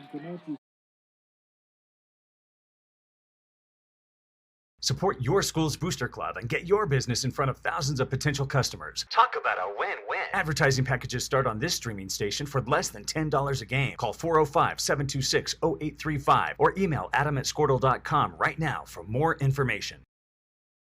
Hey, Warrior fans, this is Brian Arthur. My wife Jennifer and I are proud sponsors of the Washington Warriors and would like to wish all the Warriors and their coaches the best of luck this season. When you need a locally owned company that you can trust, look no further. For over 20 years, we have offered all of our customers the best products and services in the industry. Whether it's residential or commercial, we got you covered. Give us a call or visit our website.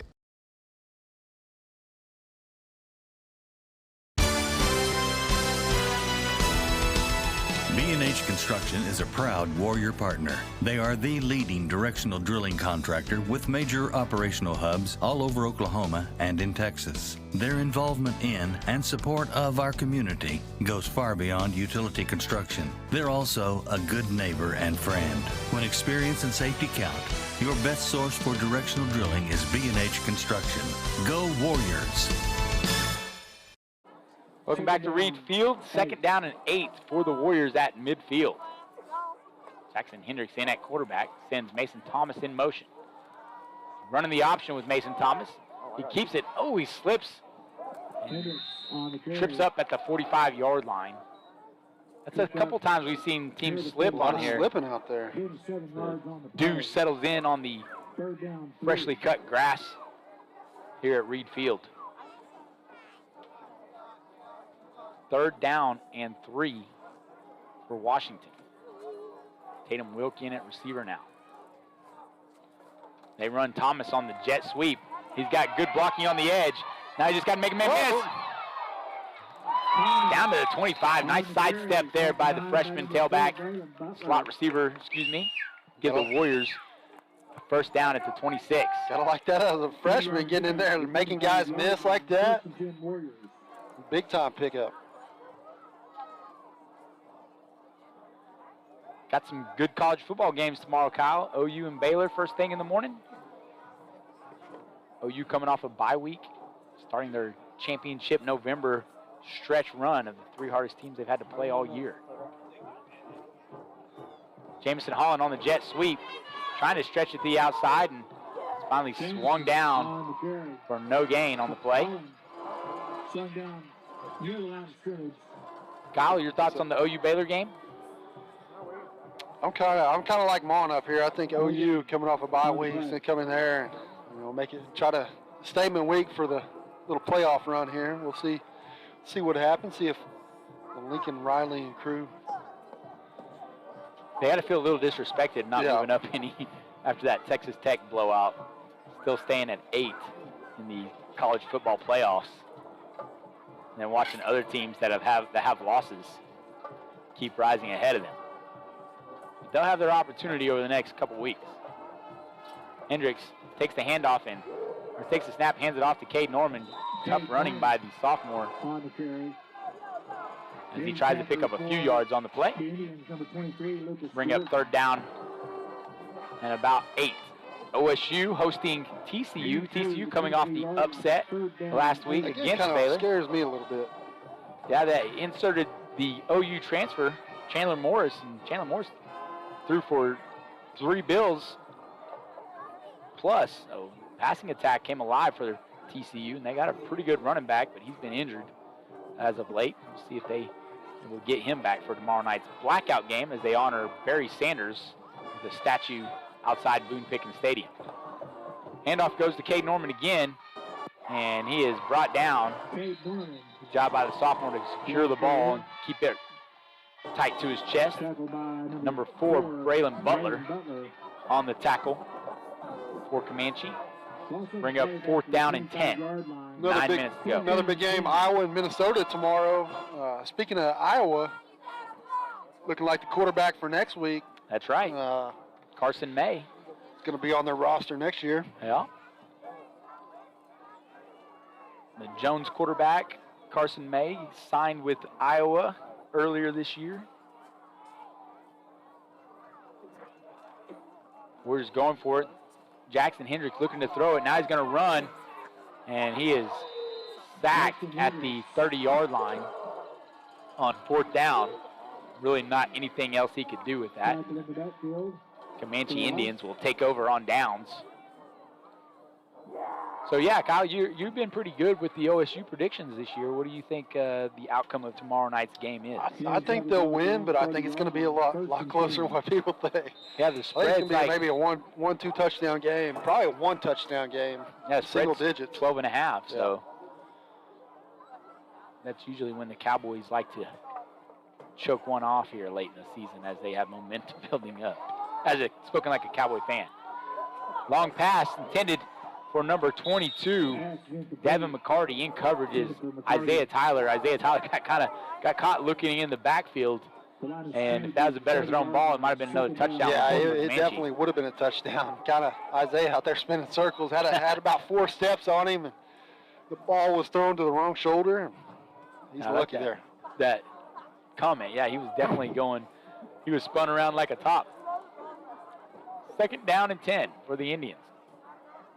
Handoff goes to Oliver, and he is met by a host of Warriors, finally brought down by Cole Beller and Mason Singletary. As chippy as this game was earlier, it's kind of mellowed out a little bit. That's a credit to both coaching staffs. You got to think that the Comanche coaching staff is like just telling their players to chill out a little bit after 4 unsportsmanlike conduct penalties, or excuse me, 3 unsportsmanlike conduct penalties in a row. Pitch goes to Oliver. Good run by the tailback. Pushes it past the 45-yard line. Gain of about 10 gives the Indians another first down with 7:30 to go in the ball game. I'm interested in that CCS Davis score. CCS finished second in this district, 2A3, and gave the Warriors all they could handle in a game here at Reed Field where the Warriors were able to stop them on a 4th down conversion and win 13-10. Keep an eye on that game as the evening progresses. Evans looking to pass, intended for number 9, Logan Bain. Jake Coles and Mason Singletary in coverage. TJ, that game's showing to be 27-21 at half. CCS is up on Davis right now. I'm not sure. Probably not still at half. That game probably hadn't been updated in a while. It'll be 9 o'clock. It's good to see Davis back in that talk of playoff football. They had a couple years where they were down a little bit, but I mean they had a stretch there where they were running that wing T offense and really hurting people and making runs at the state championship level. I think the last time they had that kind of team though is when the Warriors knocked them out in the semifinals before the Warriors made the championship game against the Millwood Falcons. 3rd down and 7 for the Comanche Indians with 6:39 to go in the ball game. Indians in a split diamond. They pitch it to Oliver. Oliver looking for the edge. He's able to get there before being tackled by number 25, Isaiah Tyler. Braden Arthur there as well to help push him out of bounds.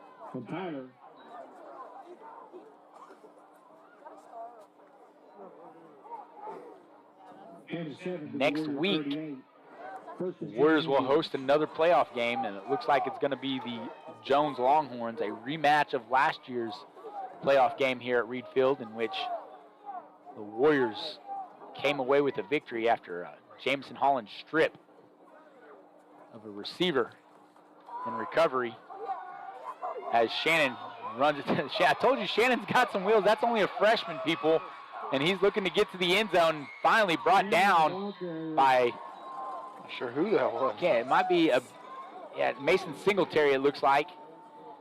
Number 38, Mason Singletary.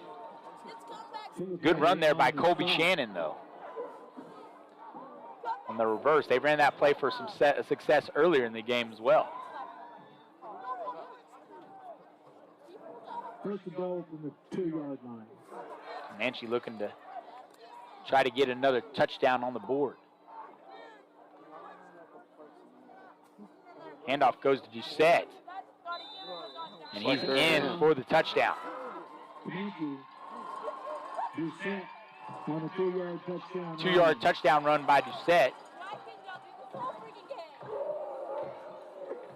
For another touchdown. Puts the Indians on the board again, 49-13. Doucette likely playing his last game of his high school career, the senior tailback. That's one thing about playoff football. You can kind of see the emotions, the highs and the lows of a team ending their season and a team continuing on as Shannon hooks the ball to the right. Kick's no good. But we'll talk about that more towards the end of the game, but a lot of emotions for both sides of the ball. Warriors lead 49-13 with 5:46 to go in the game. You're watching Warrior football on WashingtonWarriors.tv. Darren Beller and Jason Hendricks, owners of Air Product Supply in Goldsview, are proud to sponsor the Washington Warriors on Squirtle for the 2021 season. APS is the regional distributor of Climate Master geothermal heat and air equipment and Lux Air and Oxbox as well. If you are looking for a local heat and air service company, call us at 405-288-0233 and we can put you in contact with the local professional heat and air company. All the employees of APS want to wish Coach Brad Beller and the rest of the Warriors and coaching staff the best of luck this football season. Go Warriors! It's no secret Pioneer Cellular cares about the students of our communities. Because we're in your communities, with more retail locations than any other carrier in Western Oklahoma. It's no secret that we provide opportunities for students to learn remotely with distance learning plans and MiFi devices. We also help these schools live stream their games, so family members across the country don't miss the action. We sponsor schools and colleges because your children deserve the best. Pioneer Cellular. It's no secret.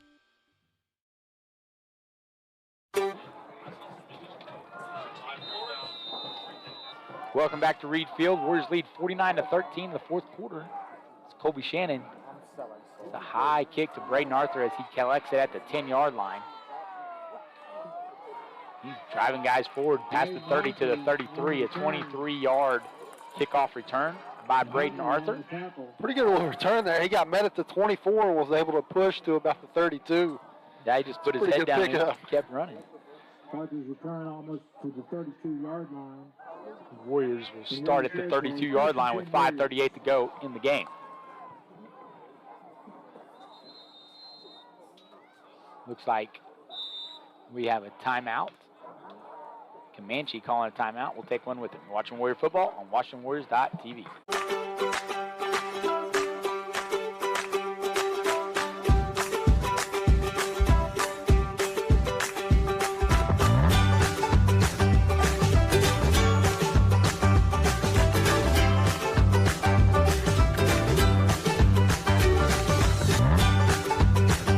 Stream with Oklahoma's #1 high school streaming service, Squirtle.tv. Find out more at squirtle.com/stream.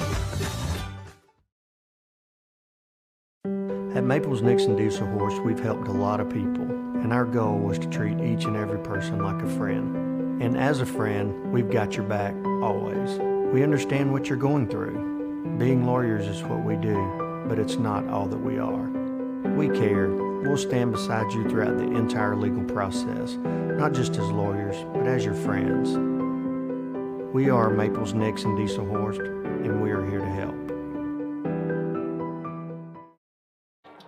Welcome back to Reed Field. Nate Roberts in at quarterback for the Warriors as he hands it off to Hudson Howard. He's up the left side. He's a 40, 50. He's gone. 40, 20. Is he going to get caught? 10, 5, touchdown Warriors! 68-yard touchdown run by freshman Hudson Howard. Puts the Warriors on the board again. That guy, man, has another level of jet. He's got those legs. If you watch the old Tasmanian Devil cartoons, the legs just keep spinning. Or Sonic the Hedgehog, he kind of looks like that as he's running down the field. And he outruns the defense for a touchdown for the Warriors. Hegeman in for the extra point. High snap, corralled by Wilk, and he's going to keep it. And then he throws it, and it is picked off. I don't know if he had to throw. I think he was able to get it down. He waited too long. He thought the time on his head was getting quicker. I thought that Hegeman still had a chance to kick it, and Wilk just said, let's go with this.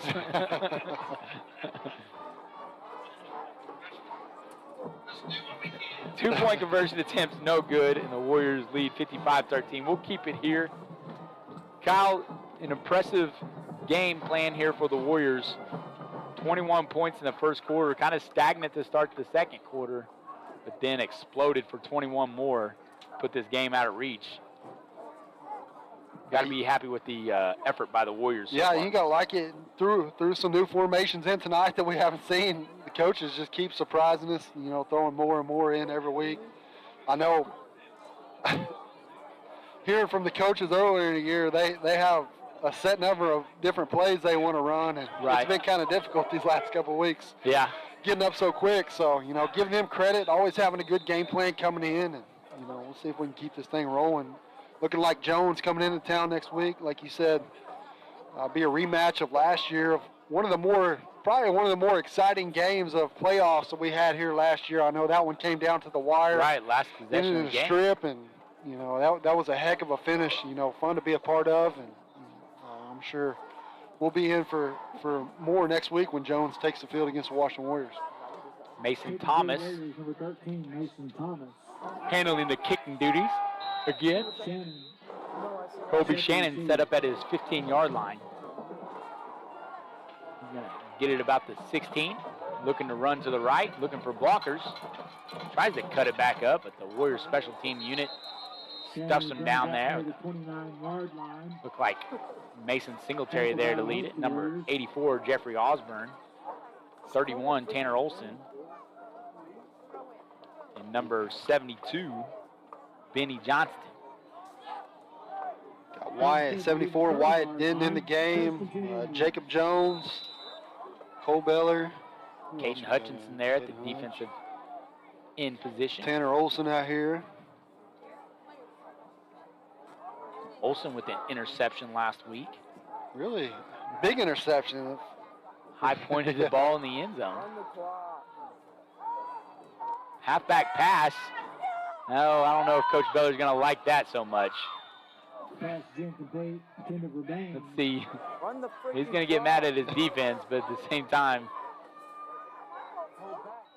kind of don't know how much you like a opposing team throwing the playbook at your third string defense.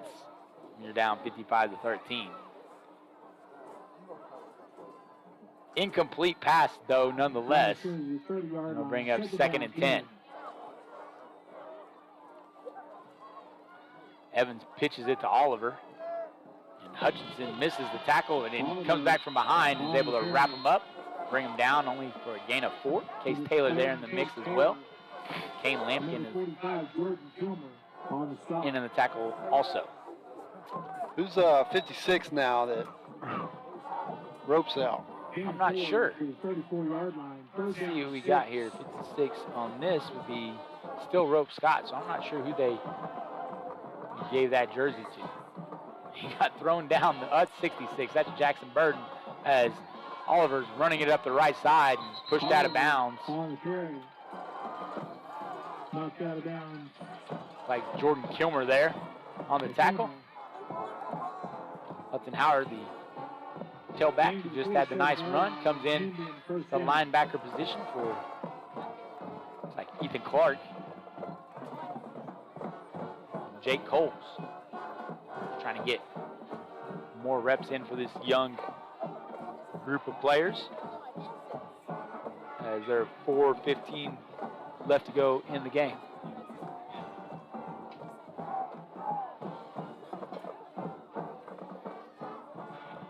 Just got an update. Thunder won tonight. Dorcher Chamber coming up with the game-winning shot. Shannon in on the reverse misdirection play, able to pick up 5 yards. Now, I don't know if you want the Thunder to win or if you want them to kind of try to have a season like last year, but this Thunder team has a group of young players that play hard. Yep. They're exciting to watch. 3:35 left in the ball game. 2nd down and 6. Handoff goes to Oliver. Oliver cuts up the middle. Brought down by Singletary. Also in there, number 77, Anthony Tabor. Gain is good enough for a 1st down for Comanche. Comanche's running. Usually try a reverse and then try to run up the middle and then another reverse. And trying to throw everything they can to get one more score here in 3:10 left here in this 4th quarter. It's always a tough decision as a coach whether you keep your seniors in. This is their last game. But you also want to show some sportsmanship towards the other team. Obviously, the game's out of hand now, but you know what I mean, Kyle? With the you want to keep those guys in and let them get as many snaps as they can, since this will be their last time on the football field. That's what I was talking about earlier in the game, where the mixed emotions. You got one team that's celebrating keeping the season going, and then another team who realizes their season's at the end. Some of them, their careers. Handoff goes to Colbeth on the jet sweep, and the defense stretches him out and pushes him out of bounds. Cole Beller and Ben Johnson there. Pretty good pursuit right there. Ben Johnson leading the way, just pushing to the edge. And See that out of your young guys. Minute 55 seconds to go. Second down, 14. Third and 14 for the Comanche Indians. Trying to draw the Warriors offside. Now Evans is looking to pass. He's throwing deep. In coverage is, oh no. Tanner Not Olsen. sure if that's going to be offensive or defensive. I thought Tanner had pretty good coverage there. He denied the receiver that inside leverage, but I think they might get Olsen on the pass interference.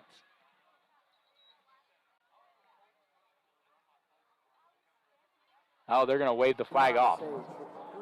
Pretty good call there by the officials. You wouldn't think that they would call offensive pass interference with the score the way it is. They're just going to wave it off. No harm, no foul. Be fourth down for Comanche with a minute and a half to go. Brings up a fourth down, 14 from the 39.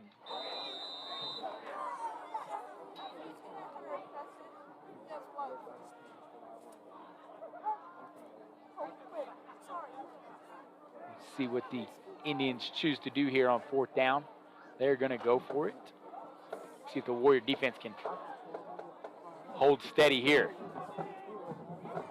Warriors showing pressure up the middle, and they bring it. Case Taylor trying to get to the quarterback. He's chasing after him. Evans throws a pass there to Shannon, and he's in for the touchdown. Nice throw there by senior Bryson Evans for the 39-yard touchdown pass to freshman Colby Shannon. Caught it there. Case Taylor was right there. Being a senior, he wanted to get that one more shot in. Was able to escape a little pressure and threw a good ball down the field. Comanche was able to come up with another score. Shannon handling kickoff duties and extra point duties as well.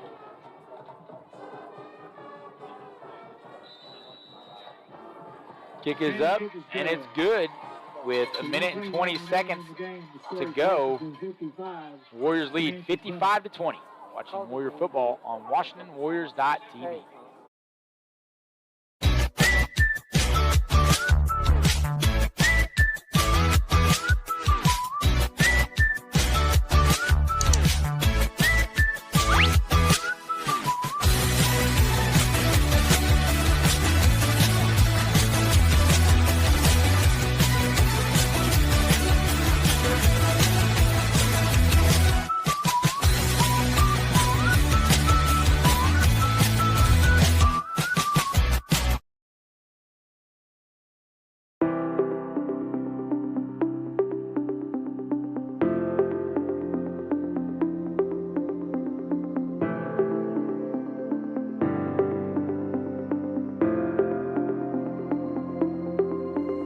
Is it time for your school or business to purchase a new phone system? Give the experts at Versatile Networks a call. In most cases, we can provide a phone system with brand new phones for less than your current monthly bill. Call us for a free quote today. Welcome back to Reed Field. TJ Scholes here with Kyle Harris. Warriors lead 55-20 with a minute and 21 seconds left to go in the ball game. Kyle, an updated from Jones. Yeah, the game tightened up a little bit. 28-21. Jones is still on the high side there, but that game's in the fourth, so tighten up a little bit. We'll see if Jones can pull it off. Shannon's kick bounces at the 15, where Arthur picks it up and is tripped up at the 25-yard line. We'll run down a few more by scores number here. 9, Logan Bain. Got Purcell Marlowe. That game's a final 63-20. Marlowe's going to win that one. It looks like Eufaula is going to advance. They're up 42-8 over Keys. Rejoice Christians up 47-30 over Kiever. OCS, that game's a final. They won 36-8 over Prague. Casca Hall won big over Hugo, 55-6. Let's see who. Hudson Howard with the 2-yard carry. A couple more here. Crossings 48-13. That game's in the fourth, up over Alva. Beggs wins big over Sequoia, 50-20. Perry and Chandler. This game's been tied all night. Chandler finally went up. That game was 14-13 there for a while. That game's in the fourth. Chandler's up 21-13. Wow. Victory Christian. That game's a final 56-6 over Adair. Lindsay and Bethel. Lindsay's up 20-14. That game still hadn't been updated in a while, but that game's in the third. Community Christian 34-21 over Davis. Perry's in that same district that OCS was in, and so that's if they're holding Chandler like that, Chandler was right there in winning that district that Crossings won, and maybe the toughest district in the state. And so really kind of any team can win it this year, Kyle, in 2A. Yeah, I'll be Looks like Marlowe and Washington might be headed for a collision course, though, at Edmond. Well, you say that. Max, I think it was Max Preps that picked that game for a state final. Marlowe and Washington, they even had a score. They had Washington winning 30, I believe it was like 35-28. Yeah. The one-score ball game there, but that game's already kind of not really been determined, but already been kind of picked to maybe be an upcoming game. I'll be curious to see if Jones is able to hold off. We'll either have them or Luther here next week, and look to roll on here in the second round of the state playoffs. Warriors win 55-20 in a game that they dominated from start to finish, where they scored 6 touchdowns in the first half to go up 42-0 at halftime. The explosive offense, touchdowns from Cade Norman, Cole Scott, really showed all elements of their offense tonight with running and passing. And like you said earlier, threw some wrinkles in there to make coaches have to plan for games coming forward. Yeah, mix it up a little bit, and we've been seeing that week in and week out with this coaching staff. You know, credit to them. They do a great job. Not able to run a lot of the stuff that they've probably been working on all year. TJ, new offensive coordinator in here, Queston Autry, done a great job this year. Explosive offense we've seen all year, and we'll see if we can keep this thing rolling. Well, also give it up to the defense, causing, I think, 5 turnovers. I know 4 in the first half, and a lot of that leading to touchdowns, and then also the discipline of the Warrior players to not get caught up in any extracurriculars throughout the evening so that they can maintain their eligibility throughout this postseason. Yeah, man. Hats off. My player of the game tonight goes to Milner.